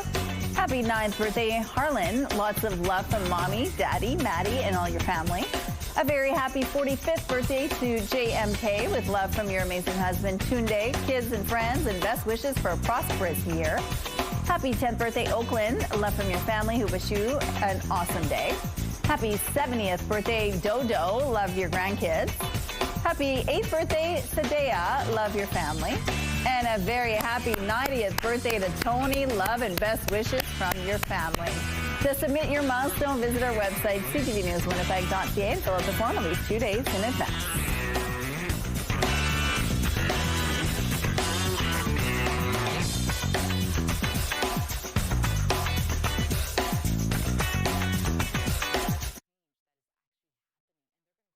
Weather is brought to you by Canadian Footwear, helping you find the perfect fit. So it's currently 8 degrees. We're going to have a high of 21 today, a low of 24. Our seasonal average is about 24, a low of 10, sorry. Look at that. Our seasonal average is about 24 degrees, so we're just 3 degrees shy from that. But last year we were at 27, so it was quite a hot one last year. We're not experiencing that this time of year right now, but I gotta say the temperatures are improving. After stepping outside, it's not as chilly as it was before. I'm feeling great in my jacket. The sun is slowly starting to beam through, so I can see the sunlight hitting us. There are still few clouds in the air. The sunlight's actually increasing, so love that so much. As I said, 8 degrees currently with winds gusting northwest at 13 kilometers per hour. The pressure is rising and the humidity is sitting at 84%. Now across the province, we're going to be dealing with these cool, mild temperatures with a mix of sun and clouds for everyone. But there is also that chance of precipitation for most people up in the north actually. And also just here in Winnipeg, overnight we might experience some overnight thunderstorms. So just want to keep that in mind. Environment Canada said there's a 30% chance of that. And honestly, I think the flowers on the rooftop might need just a little bit more rain. They're slowly dying on us, a few I just saw. So that rain will be a blessing. So tomorrow there might be some rain, but again, across the province, we will see some precipitation, maybe in the form of flurries, sorry, not flurries, maybe in the form of showers. My mind is scrambling right now. I need to get some more coffee. But yes, sun's peeking through and it's a beautiful day so far.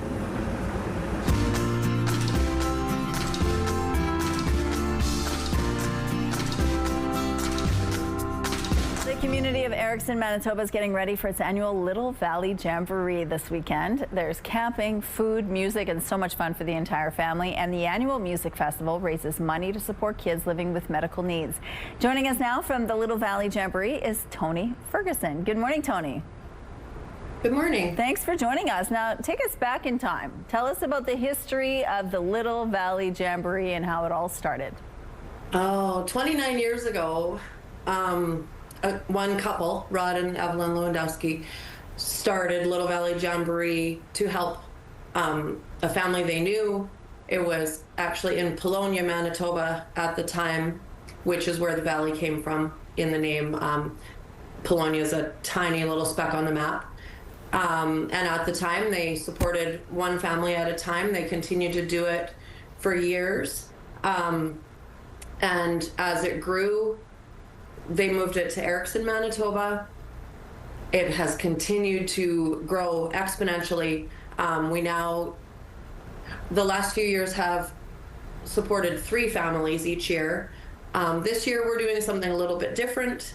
We are just sponsoring 2 families, but we are making a large donation to Ronald McDonald House as well as to Swimmingly, Manitoba.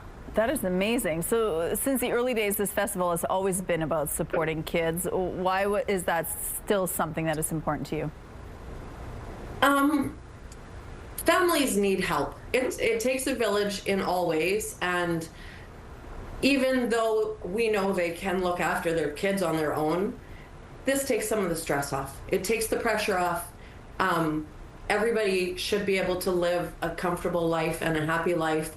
And if we can do a little bit to help these kids and families have a little bit easier time, that's all we want to do.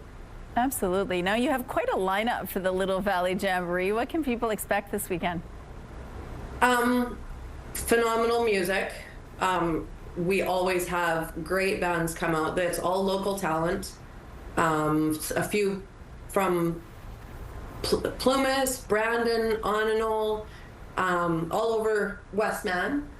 And we have the Kids Zone on Saturday that runs from noon until 7, which there's bouncy castles, face painting, the Jamboree train, Money Mountain, which is a favorite. It's a sand pile filled with money and prize tokens for the kids to dig in. Live auction on Saturday. Silent auction runs through both days. There's 50-50 draws. There's a canteen. There's a bar. There's a little something for everyone. And it's really bringing the community together, isn't it?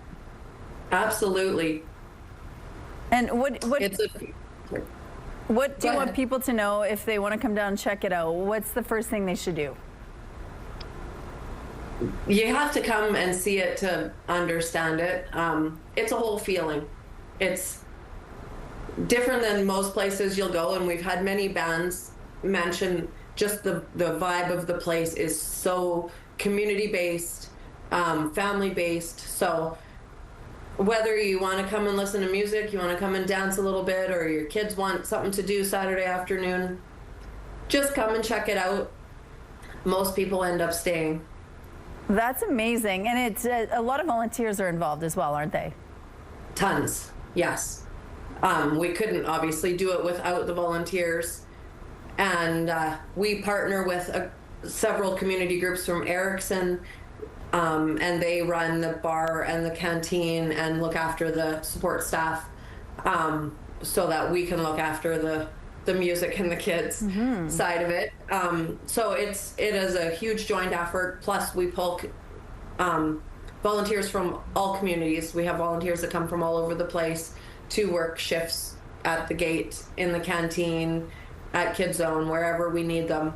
It sounds fabulous. Tony, thank you so much for sharing this with us. Little Valley Jamboree is happening this weekend. If you want more details, we have a link on our website. Community Connection is brought to you by Mr. Reuter Plumbing. Born to be a hero, trained to be a plumber. Hello there, Kara Wagland inside the Sports Center newsroom with your must-see moment from Wednesday. And for it, we are off to the Diamond. Marlins visiting the Phillies. Trey Turner is having a bit of a rough season. Came into this one batting just .181 over the last 5 weeks and not getting a lot of great bounces on defense. That is a tough hop to take. Catches them right below the belt. Turner was charged with his 7th error of the season. Just a miserable season, getting just a little bit worse as the Phillies get blown out at home. That is a tough one. TSN's exclusive coverage of the FIFA World Cup continues Thursday. We got a quadruple header for you. All eyes will be on Canada and their second group stage match against Qatar. Kickoff for that one comes your way at 5:45 p.m. Eastern, 2:45 Pacific on TSN, CTV, and Crave. That's all for now from Sports Center. Have a great day.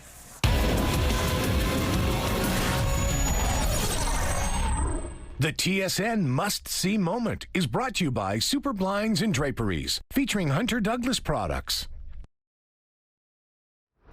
It's Thursday, June 18th. Bail reform passes. While political leaders are on board, others in the legal system say legislation won't be effective without adequate resources.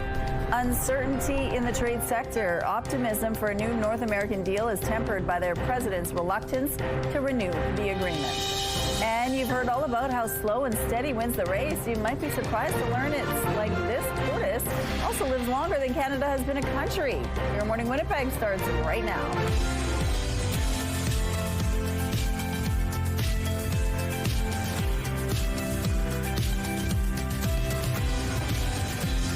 Manitoba, it's 8 o'clock on your Thursday. Thank you so much for staying with us here on Your Morning Winnipeg. Now we have a lot in the next hour for you, including at 8:15. We're going to get some reaction to the G7 summit and what has happened there. And then at 8:45 Sunday is International Yoga Day, and we're going to find out about some of the fun activities you could take part in to celebrate International Yoga Day. And if you want to go outside, you might see some sunshine this weekend. You might see some sunshine on Saturday and Sunday. I can't say the same for Friday. Oh, I know, the T word. There's a risk of thunderstorms for Friday in Winnipeg. I know we don't want to hear that, but that's okay, because by Saturday and Sunday it will have warmed up. You can see right now through our live eye, it's sunny at the moment, mainly sunny with a few clouds in the sky. It's 8 degrees currently with the wind gusting northwest at 13 kilometers per hour. The pressure is rising and the humidity is sitting at 84%. So yes, as I said, we do have a risk of thunderstorms. Actually, if you can look on our satellite image right now over into the west over there, as you can see, there's that green, the dark green, the light green. That's the form of precipitation, either in the form of light showers and also rain. So they're experiencing rain right now. And looking over up into the north, you can see that rain's also it's also tapering into the north over here from the east with that cloud coverage. So again, it's going to be a cloudy day, mostly for across Manitoba. Mix of cloud and sunshine. More sunshine for Winnipeg and in Brandon.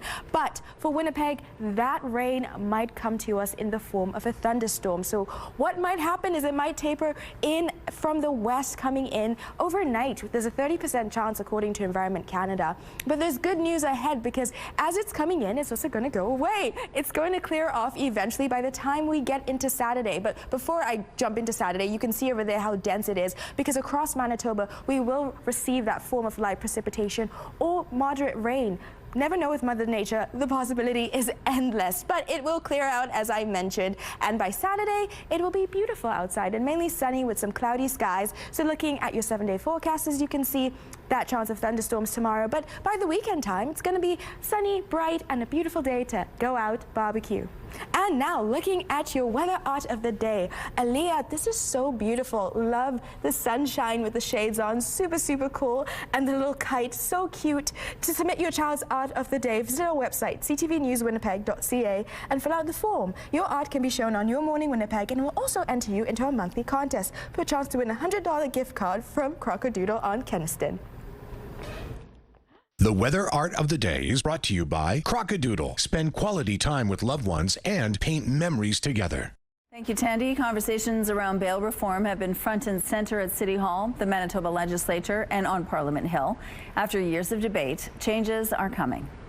It's all about keeping communities safe, and so, you know, anytime we're talking about violent repeat offenders, we knew that we needed to see changes made.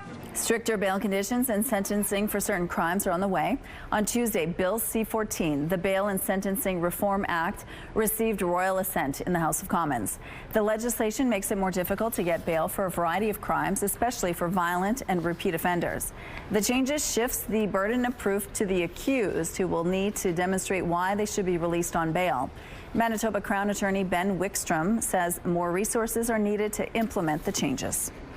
What I would say generally is harsher sentences and a harsher approach results in more litigation.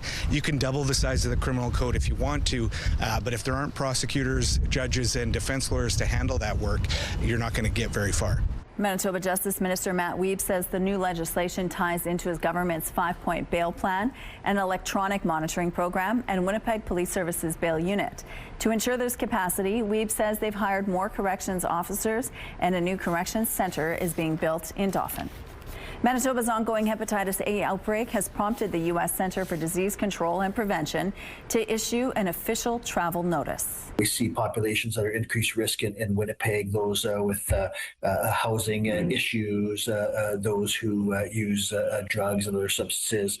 And so we really see that outbreak continuing. The CDC's website issued a level 1 warning related to the hepatitis A outbreak, advising travelers to take precautions for safety and hygiene. 4 people have died since the Manitoba outbreak started last year, and cases continue to spread. As of June 4th, 784 cases of the virus have been recorded, and while the majority are being seen in northern Manitoba, 186 cases are among Winnipeggers. When it comes to the Canada-U.S.-Mexico trade agreement, U.S. President Donald Trump says the United States would be better off without it. I would rather not have the USMCA. The primary reason I wanted it was because there was no way out of NAFTA, which was the worst trade agreement ever made, like ever. It's not clear what that means for the future of the deal. CUSMA is up for mandatory review with a July 1st deadline for the countries to extend the agreement. If they miss that deadline, it would trigger an annual rolling review for up to a decade, at which point it would just expire if it's not renewed. Canada and Mexico are both calling for a 16-year extension to the agreement. Official trade talks between Canada and the U.S. haven't started yet. An animal that's been alive nearly 2 centuries is celebrating a big milestone. This tortoise is named Jonathan, and he has just set the Guinness World Record for the world's oldest terrestrial animal. Jonathan is currently embracing the slow life on the remote South Atlantic island of St. Helena. He has lost his sense of smell, but still has a healthy appetite. Jonathan was born in the early 1830s. Wow. Here's a look at what's going on now in traffic along the St. James Bridge. It looks like things are moving well starting off this Thursday morning. Looks like a beautiful day to drive as well. Let's go now to Ainsley McPhail, who's hanging out in Transcona at the Transcona Museum this morning. Good morning, Ainsley. Good morning. Transcona Museum has upped their game when it comes to crafts, and it's all thanks to Hannah. Good morning. I love this display. So great to get the kids engaged. Let's start over here because this is so unique. I haven't seen it quite yet. Yeah, it's like a style of kind of screen printing where I poke a bunch of holes in the bottom of a cup and just like drag it around. I thought it would be fun to get really hands-on with the kids and give them something on like a larger scale. It'll be bigger when we actually do it in the craft. And you know what? It's better for the parents to be able to send them to the Transcona Museum to do it instead of the kitchen table and maybe get orange all over that. You've got a couple other ideas. This is on a smaller scale, or is this completely different? That's different. That is a lino cut, but safer without the lino or the cut, really.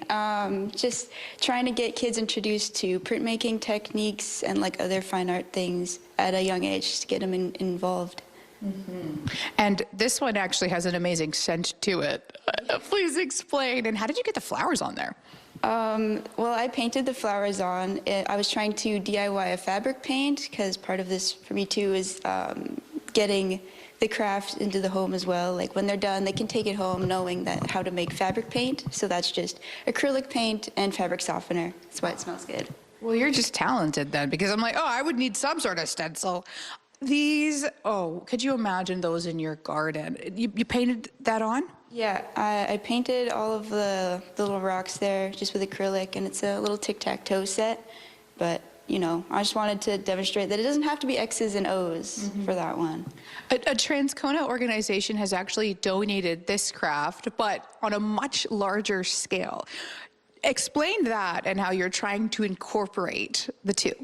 Yeah, so we have a part of our gallery right now that's dedicated to some soft veggie sculptures from, I think it's the Horticultural Society, Gardener Society, but yeah, they made all these lovely little veggie guys, and I wanted to pay homage to that by making that one of our crafts. What days?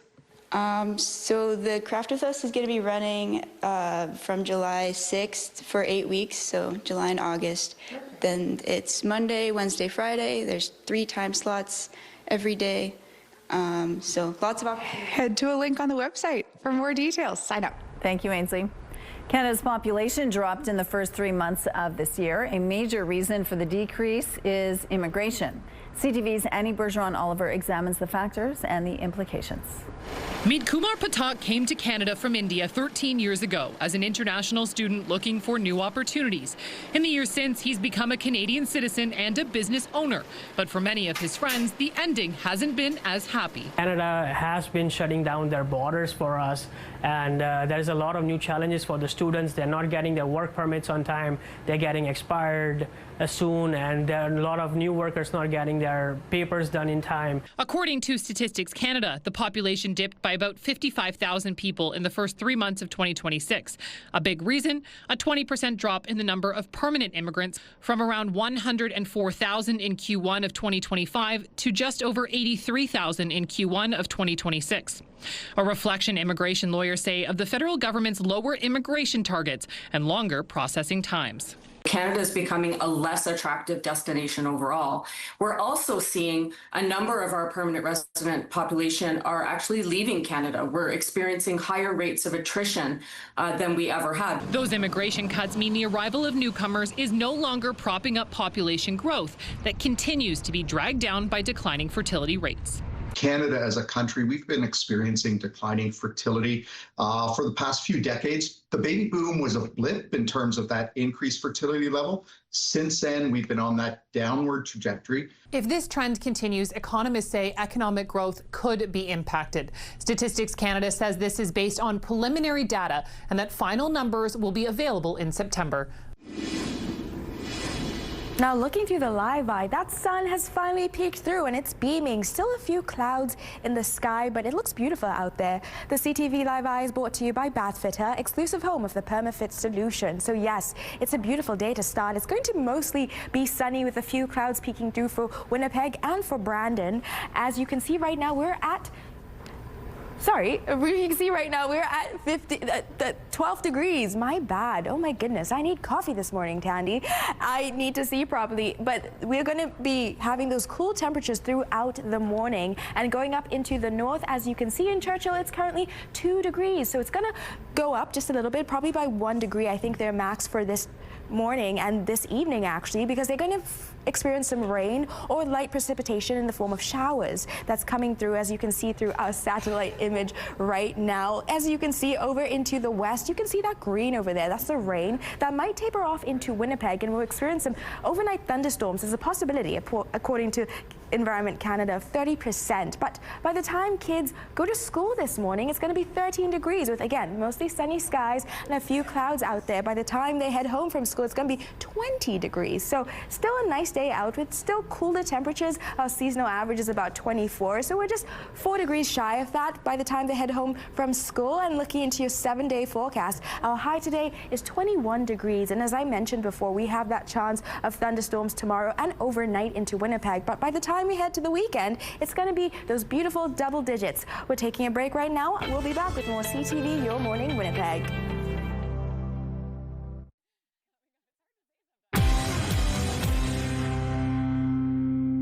President Donald Trump isn't usually fond of international meetings of world leaders, but he changed his tune at the G7 summit after earning support from his counterparts for a tentative agreement he struck with Iran to end the war. Trump told reporters before departing the summit at a French alpine resort that we found a great deal of unity here at the G7.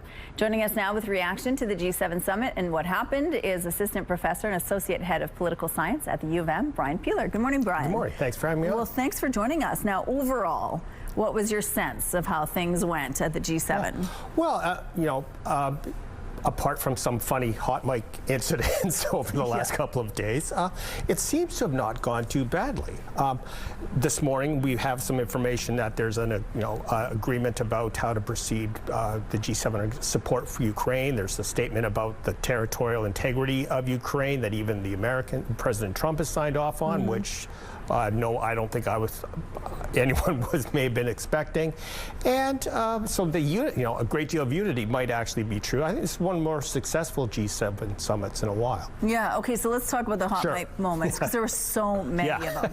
There was one where there was a moment where Donald Trump was late at a group meeting and he walked in and said, "I'm the boss."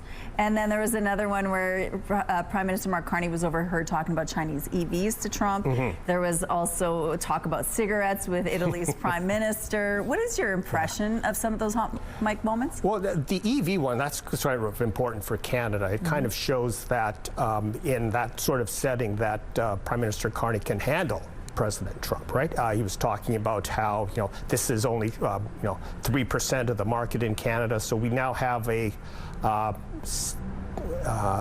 tariff was 100% on Chinese EVs. It's now down to, if I'm remembering correctly, the 6.1% most favored nation tariff on the first 49,000 EVs. So that's going to be good for Canadian consumers.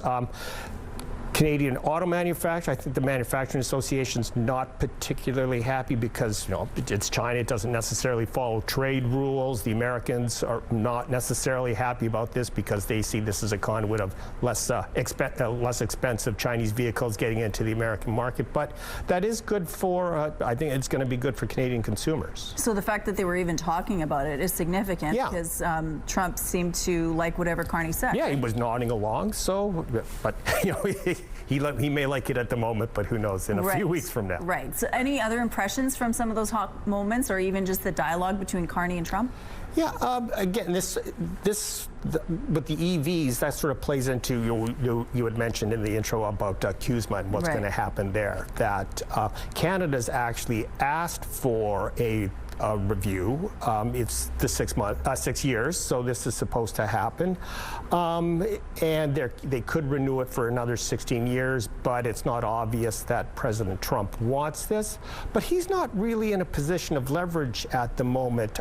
There was this, again, going sort of comments that both the Prime Minister and the President had back and forth, these sort of hot mic moments about how, if I'm remembering correctly, sorry. Okay. Yeah. The CUSMA deal, the president at the moment doesn't really have the kind of leverage with Congress. He doesn't want to go back. This was the statement. He doesn't want to have to go back to Congress to negotiate a deal. So that gives us some leverage in keeping CUSMA for benefiting Canadians. Right, and it sort of rolls over. It's not like it's gone entirely. Absolutely correct. It would mean yearly yearly negotiations, and those could, as you can probably point out, those could go on indefinitely. Okay, which would probably be what happens. What was your impression about some of the other things that were going on there, like between Macron and Trump, and even Macron and Carney, and the other sort of relationships with the other leaders? Yeah, I guess it shows that that the other G7 leaders are sort of learning how to deal with Trump, how to sort of, I was about to say placate. Maybe that's not the right term to use here. But how, after the first experience with the Trump presidency beginning in 2016, that this is how you have to deal with him. Yeah, so they're learning how to speak with him to sort of maybe find some leverage in some kind of way. And now that we know that Trump has just signed this Iran deal, do you think that there might have been a little bit of pressure there as well? Pressure, I'm not so sure about. It's not obvious that President Trump cares what other countries think about, particularly with this deal. I say deal. I mean, we're not even sure what's going to happen in the next couple of weeks, right? Well, people probably this morning or even last night realized that the price of gas had probably come down almost like 10 cents in different parts of the city. But in 3 months, the Iranians may be, I think part of the agreement was they could start charging tolls again. So, the price of gas could go up. Okay. The Prime Minister said this was a, that this was a good deal. I'm not, hundreds of dead Iranian civilians, millions of dollars, the price of gas going up. I'm not sure that was all that good. Brian, thanks for your time today. We really Thank you very much. It is beautiful outside. The sun is beaming through beautifully. It's almost blinding, but yes, I can now feel that heat. We're currently at 11 degrees, sunny with a few clouds in the sky. Winds are gusting north-northwest at 21 kilometers per hour. The pressure is rising and the humidity is sitting at 72%. So yes, beautiful start to the morning. I'm actually looking forward to my walk back home because it's so nice outside. It's cool enough and hot enough, so it's the right in between as kids also head for school. And across the province, we're going to be dealing with more milder temperatures on the cooler side. In fact, right now the temperatures have been increasing. Brandon is the warmest right now at 13 degrees and then 12 degrees for most places, with Churchill at 2 degrees. So much cooler. According to Environment Canada, they're actually dealing with some mist right now. So that kind of explains some of the chill, but again, across the province there might be some mild precipitation in the form of rain or light showers, so just have an umbrella close by just in case. But for Winnipeg today, we might see that overnight, not right now during the day. It's mainly these beautiful sunny skies with the cloud beaming through. And look at that beautiful pic of the day. Thank you so much, Daryl. It looks like a beautiful reflection of the sunset. We are taking a break right now, but we'll be back with more CTV Your Morning Winnipeg.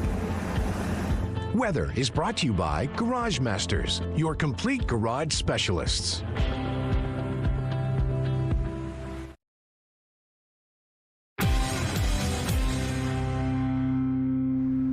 Good morning. An RCMP officer has been charged with uttering threats aimed at U.S. President Donald Trump at a gathering of world leaders in Alberta. CTV's Geneviève Beauchemin on what tipped off authorities. An RCMP officer deployed to ensure security at a G7 meeting is now facing an accusation in relation to online threats against U.S. President Donald Trump. The RCMP says it received a tip last June flagging a Snapchat video. Another one of the RCMP members, another one of his colleagues, saw the video and reported it right away. Now that triggered an investigation and led the RCMP to 34-year-old Evanson Dumerlus.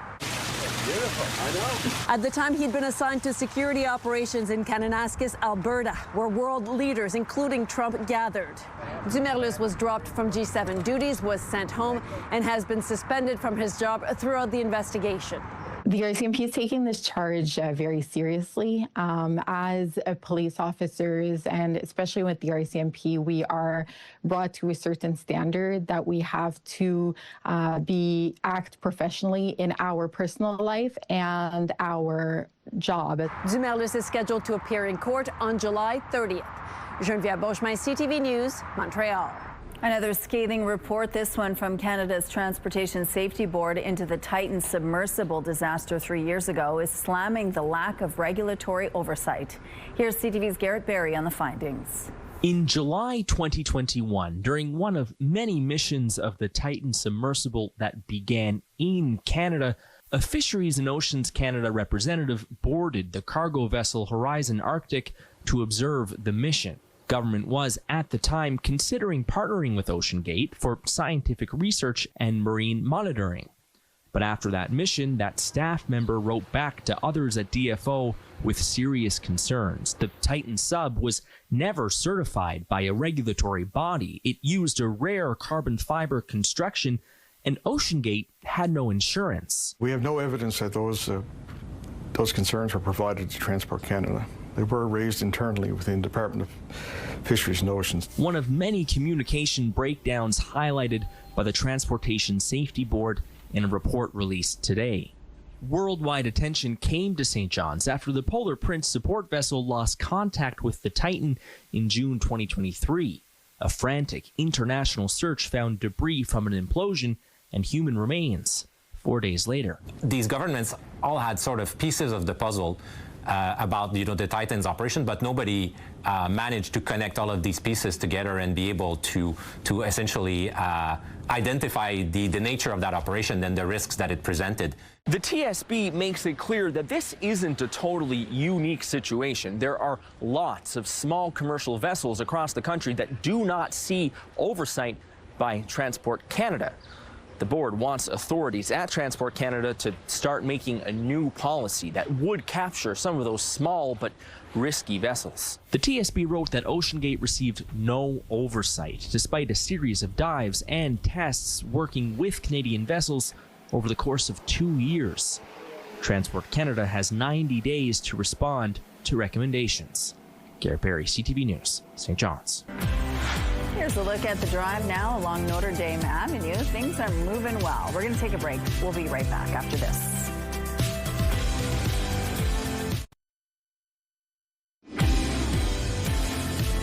Now looking outside, the sun is beaming through, the skies are blue, and there are a few clouds in the sky right now. It's 11 degrees, winds gusting north-northwest at 21 kilometers per hour. The pressure is rising and the humidity is sitting at 72%. Beautiful start to the day, cooler, but still nice out and beautiful. If you look over in our satellite image, if you look out into the west, you can see that rain forming in the form, that might taper off into Winnipeg and probably taper off into across the province. We might experience light precipitation in the form of showers or maybe some light rain. But looking into here in Winnipeg, our high today is going to be 21 degrees. So beautiful day to go out, take a walk, check out Jazz Fest maybe if you're interested in that. We have winds gusting northwest at 20 kilometers per hour. So again, mainly a sunny day. By the time we get into the evening time though, it's going to be 10 degrees with very light winds, but there is that 30% chance of a thunderstorm according to Environment Canada. So you want to keep out an eye for that because that's going to affect the early morning tomorrow because we might have some rain and again another chance of a thunderstorm for tomorrow sitting at 17 degrees. So quite chilly, more chilly than it is today. Our seasonal average is usually about 24, so it's going to be one of the coolest days yet of the week, but winds will be gusting northwest at 30 to 50 kilometers per hour. So keep that raincoat close by just in case because that rain just might peek through or we might have some light showers. We never know with Mother Nature. The possibilities are endless, and looking into the weekend time, we mostly have sun, so go out, barbecue, take a walk. It's going to be a beautiful, nice weekend to check out. 21, 22 degrees. So yeah, you want to check that out, and that's going to be a beautiful weekend to end. Thank you, Tandy. The Winnipeg Police Service is requesting your help to find a missing 15-year-old male who hasn't been seen since Wednesday morning. Police say Carter Behrens was last seen on June 17th at around 9 a.m. near Beverly Street and Notre Dame Avenue in the Daniel McIntyre neighborhood. Behrens is described as 5 feet 9 inches tall with a medium build, short black hair, brown eyes, and wearing black and gold framed glasses. Behrens was last seen wearing a black Essentials hoodie, long black jean shorts with white stars on the knees, black Nike runners, and carrying a white backpack. The Winnipeg Police Service is asking anyone with any information regarding the whereabouts of Carter Behrens to contact the Manitoba Integrated Missing Persons Coordination Center at 204-986-6250. A new survey suggests Winnipeggers are not optimistic about life in the city or the incumbent mayor ahead of this fall's election. A Probe research poll found more than 2/3 feel the quality of life in Winnipeg has gotten worse over the past 4 years. Just 15% say it's gotten better, while the rest say it's stayed the same. And only 1 in 5 want Scott Gillingham re-elected. Almost 1/2 want to see a new mayor come in, but less than 1 in 10 say a new mayor and council would make a major difference in dealing with the major issues facing the city. The poll was commissioned by the Winnipeg Free Press. 600 Winnipeg adults were surveyed between May 25th and June 8th. It has a margin of error plus or minus 4 points 95% of the time. Meanwhile, another candidate has thrown their name into the Winnipeg mayoral race. Johnny Calderon is the 8th candidate to register. He describes himself as a comedian, musician, and entertainer. He says his priorities are reducing crime and uniting the city. Winnipeggers head to the polls October 28th. Candidates can register up until September 22nd. This morning, Canada, Sweden, and Norway are expected to announce a deal to supply Ukraine with U.S. weapons. Sweden's defense minister confirmed the commitment this morning, saying his country will pitch in $108 million. No details yet on how much Canada will contribute. A Winnipeg bakery is calling for safety upgrades because of the number of vehicle collisions outside its shop. The co-owners of Goodies at Aaron and Ellis say several cars and trucks have smashed into the bakery over the last decade. CTV's Jeff Keel now on the changes the city councillor says could be made to make the intersection safer. The desserts inside Goodies Bake Shop are a delight, but outside the bakery, it's not always a treat. Been hit quite a few times, lots of insurance claims. Co-owner Linda Peters says the Aaron and Ellis intersection, where Goodies is located, is notorious for crashes. But not just between vehicles, some smash right into her business. She says this corner wall has taken a beating over the years. Here you can see pictures of smashed vehicles where the light standard was knocked into the building. One of the more serious incidents in 2020, a semi-truck rammed into the business across the street. Oh, the building shakes, and the sound is like every time it's just like it's devastating. You're just hoping like, oh, nobody's hurt. Since 2020, MPI says there have been 224 collisions at Aaron and Ellis, including 20 already this year. Peters is worried about her customers and staff. She wants safety upgrades made to the intersection. Area Councillor Cindy Gilroy has a motion at City Hall to study several options, including a speed limit reduction, red light or speed cameras, and boulevard barriers. I've been asking for bollards for many years at that intersection. It hasn't happened, but I think there's lots of different things that the city could be looking at. The city says bollards are not feasible, but improvements have been made here, including making the traffic signal more visible and reducing lane widths to curb speed. Plus, the speed limit is being studied. Peters hopes something can be done. She's had to make so many insurance claims that coverage has been hard to come by. We were too much of a liability because of the amount of accidents. So I really have to pay a big premium because of the amount of accidents were considered high risk. Jeff Keel, CTV News, Winnipeg. Here's a look now at the current traffic situation on Portage Avenue. Look at this. Things are moving well. We have no issues to tell you about at this point in the drive this morning. Here's a look now at your gas prices. In Winnipeg, the average is $1.56. It's lower than it was yesterday. And the lowest price in the city is $1.42, found at the Co-op on Grant Avenue. All this information is on GasBuddy.com. The Price at the Pump is brought to you by the Kidney Foundation. Help by donating your card today. It's time now for your responses to our question of the day. We wanted to know, will you be watching Team Canada today? And what's your score prediction? Are you confident in the team's victory? Susan says, I'll be watching Team Canada. I love it. Brett also will be watching Team Canada play and win. He's calling it 3-1 for Team Canada. Same for Unkty. He says, go Canada, go. And Carol shared, we will be at my granddaughter Ariella's 3rd birthday and definitely will have the game on. Canada wins 2-1 is her prediction. Thanks so much for your responses. Question of the day, brought to you by Provivo, Manitoba's #1 cool sculpting clinic. Science-backed body contouring. Let's go back now to Ainsley McPhail, who's live at the, you're live at the CN 2747 exhibit, which is, of course, outside of the beautiful train. Good morning. Well, she got a nice wipe down, so we had to show off the shininess of her birthday attire. CN 2747 is having a special birthday celebration. Jen is joining me once again to explain.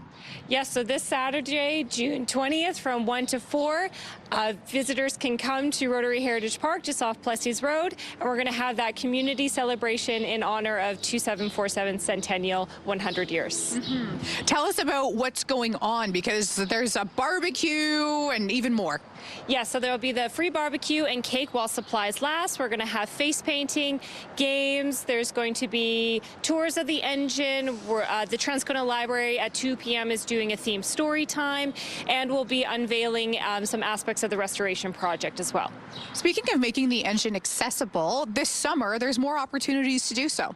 Yeah, so in July and August, most Tuesdays and Saturdays, we open up the train from 10 to 11:30, so visitors can come on by, see inside the cab, tour around, take photos, and learn about the history of the train. It's iconic. It's a staple. Anyone who lives in the area knows about the real history.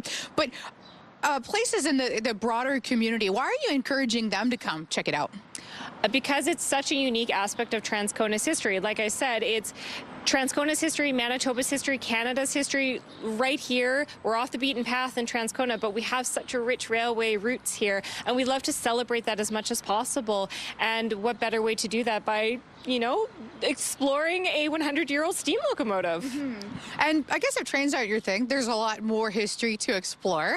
You have launched your walking tours once again this summer. Yes, so we offer 3 of them this summer: the Devil's Strip, our Murals Tour, and Historic Transcona. That's in July and August, and registration for that opens next week on our website. Oh man, for the parents out there saying, okay, I want my kids to get active this summer, regardless of if they're going to come to see the train, there's some other stuff they can see.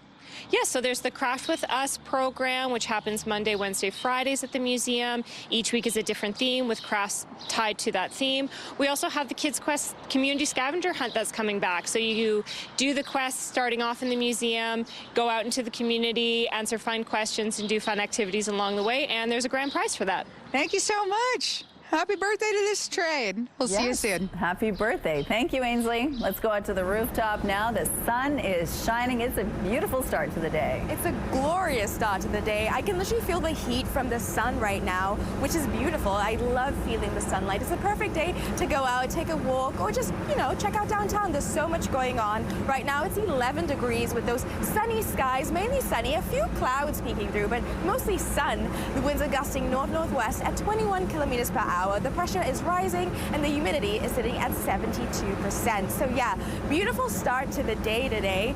Cooler temperatures though for most of Manitoba across the province really, because there might be some light precipitation in the form of rain or showers, specifically in Churchill right now, as well as Thompson. 2 degrees in Churchill, 8 degrees in Thompson. But right now Brandon is at its warmest with 13 degrees. So they're enjoying as well. They're going to mostly have some sunshine outside with a few of those clouds peeking through. So again, across the province, it's going to be a mix of sun and clouds. I will say the wind is making it a little bit chilly than it usually is, but with the heat of the sun, it's like a perfect combination of not too hot and not too cold. So if you're looking to take that walk today, I would say you should do it. Walk the dog. It's going to be a beautiful day. And also because we might have some overnight storms in Winnipeg, so take advantage of today. If not, the weekend time is going to be mainly sunny as well. We're taking a break right now, but we'll be back with more CTV Your Morning Winnipeg. Weather is brought to you by Mr. Lube Plus Tires. Same day oil and tire changes. Have a news tip? When you see news happening, let CTV News Winnipeg know. Text your tips, pictures, and videos to 10400. That's 10400. Message and data rates may apply. Summer is now in full swing, and as the temperatures rise, heat and humidity can be especially dangerous for those with declining cognition. Our patients are very much likely to develop dehydration, heat stroke, and other complications from the heat earlier than an average person would if they were outside for too long. Dr. Hiba Khan with Cleveland Clinic says spending too much time in the summer heat and humidity is especially dangerous for those experiencing cognitive decline. It's hard for their bodies to sense and react to changes in temperature, and they may not be able to communicate how they're feeling. To keep these patients safe, Khan says they should always have a companion, since plain water is not always well received by some dementia patients. She says to try flavored water or fruits with high water content, like watermelon, to help their hydration, and make sure they wear sun protective clothing. Sweating also changes actually with dementia. So most patients are not sweating like an average person would. And that's an important mechanism that our body has to let some of the heat out.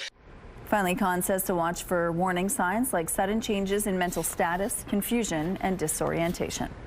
There are calls now for the federal government to exclude people with mental illness from becoming eligible for medically assisted dying. MAID should never be made available for people with mental illness. I say that as someone who is himself a suicide survivor and might not be here had the expansion that's set to come into law been on the books 15 years ago. A parliamentary committee wants people whose sole underlying condition is mental illness to be indefinitely excluded from becoming eligible for MAID. As of right now, they are eligible to apply starting in March 2027. This committee of MPs and senators were tasked with studying whether the country is ready for that to happen. The committee heard from a number of experts, most of whom were opposed to the expansion of eligibility. Justice Minister Sean Fraser will now review the report before deciding how the government will respond. The International Day of Yoga is happening on Sunday, June 21st, and a local yoga studio is offering many classes for beginners and veterans of yoga. And joining us now are the co-founders of the Rogue Vinyasa Yoga, Jessica Ryan and Matt Coppins. Good morning to both of you. Good morning. Good morning. Thank you so much for being with us. Now, what is it about yoga that's really good for physical well-being? Yeah, physical well-being, mental, spiritual, emotional, it kind of is like an all-encompassing practice. Being able to commit 60 minutes just to yourself, breathing, moving, like working in your own inner world can be really powerful. And you can take it at your own pace as well. You don't have to be super athletic to do yoga. Absolutely. Anybody can do yoga. Our community kind of shows that. We have a member as young as 9 and as old as 75. Oh, wow. And they're in the same classes, doing the same practice, but there's ways to modify and vary the whole way through. And what's really great about yoga is it strengthens your core, obviously. It helps support your back. So if you're dealing with any kind of pain, what sort of problems would yoga fix or help? I mean, I'm a little biased. I think it could fix just about everything. There's obviously the physicality of it, but there's a lot of awareness that comes with yoga. Thinking about like how to feel exactly what you mentioned, your core, your back, like all sorts of pieces. Yeah. We do a lot of like micro movements, which it's hard to like tone down on exactly what the benefit is, but like every single part of the body is But like helped. hip pain as well, right? Because you're constantly stretching, which is always a good thing for tight muscles. Yep, absolutely. And people historically don't stretch enough. And why do you think that is? I think life is busy. I think we're kind of in a society of like you work, you're hustling, you know, you gotta pay your bills, you gotta do this and that. It's like taking time to just exist. It's like a harder piece that I think a lot of people are missing. That's why yoga helps in so many ways if you're very active and even if you're not very active in that way as well. Okay, yeah, exactly. Let's talk about what you're doing to celebrate International Yoga Day. Yeah, we have so many events planned this summer, but International Yoga Day especially, we are invited onto the Delta rooftop. They've got a gorgeous pool up there. We're going to do a class and then a hangout on the pool with the community. Well, that sounds lovely. And really of course you're outside as well, which is nice. What else are you doing this summer? Yeah, we are taking over Corden Avenue on Sundays. We might do a class on the street. We've got a rooftop class that's also coming up. Weather dependent. You can just kind of check our socials to see when we're popping up. Yeah. We always have $10 drop-ins on Thursdays, which is an accessible way to try out our studio. We've just got lots on the go all the time. Okay, so you're going to show us some active moves here. What are you going to show us? We're going to run through a sun salutation, which is kind of like a classic yoga movement. I'll talk through, Jess and I will both do it, I think. Go for it. There's lots of variations, and I think we'll both maybe try to show a couple different variations. Okay. So, yeah. So what is it exactly?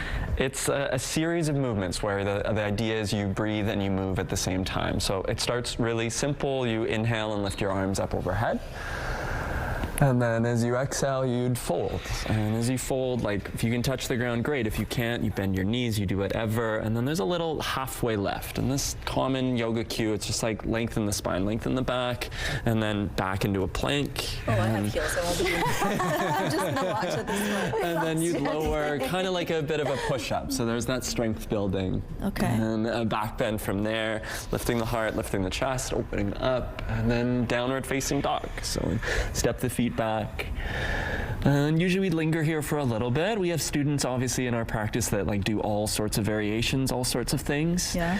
And there's different moves, different work that we can do from there, but we'd move back to the front of the room. Maybe Jess will show you a little hop, or maybe I'll show you a little hop. We'll bend our knees and moving towards the front. Halfway lift again. And then fold. And it's a lot of breathing going on through that movement as well. Tons of breathing, yeah. Like our studio, the namesake vinyasa means to breathe and move. It kind of adds a sense of importance to like both actions. I mean, we breathe all day, every day, but doing so a little differently in yoga is always a good way to bring awareness. Well, if you want more information, we have a link on our website. Thank you to both of you. Thank you. Thank you. Well, today's a perfect day if you want to do some yoga outside. It's currently 11 degrees, mostly sunny, with blue skies with clouds are peeking through. Winds are gusting north-northwest at 21 kilometers per hour. The pressure is rising and the humidity is sitting at 72%.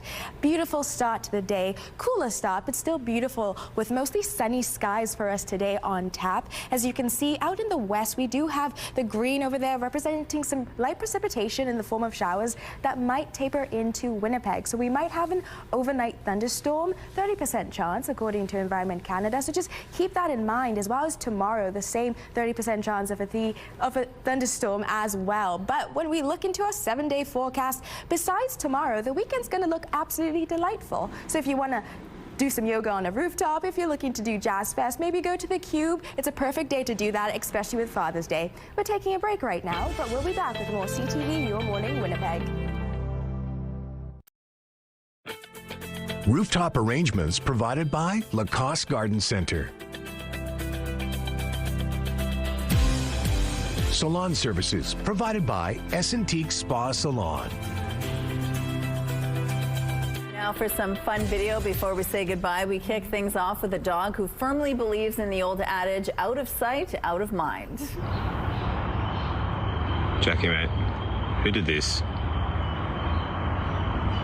Jackie the chocolate lab was caught red-pawed when it came to a chewed-up croc, but rather than taking responsibility, he just closes his eyes and pretends he can't hear anything or see anything, including his owner questioning him because, you know, ignorance is bliss. Where is it? That's a cute face. That. Now to a baby that isn't as impressed with their food item.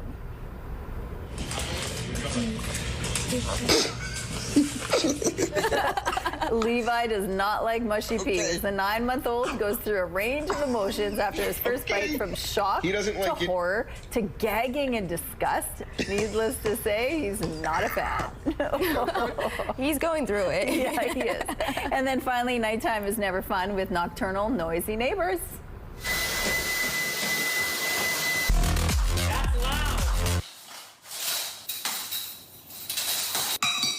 I would kill today. This is what it sounds like at 2 a.m. for those living under loud neighbors. Chaz and Rachel reenact the raucous above by dropping weights, utensils, and tap dancing, which adds to the frustration of condo living.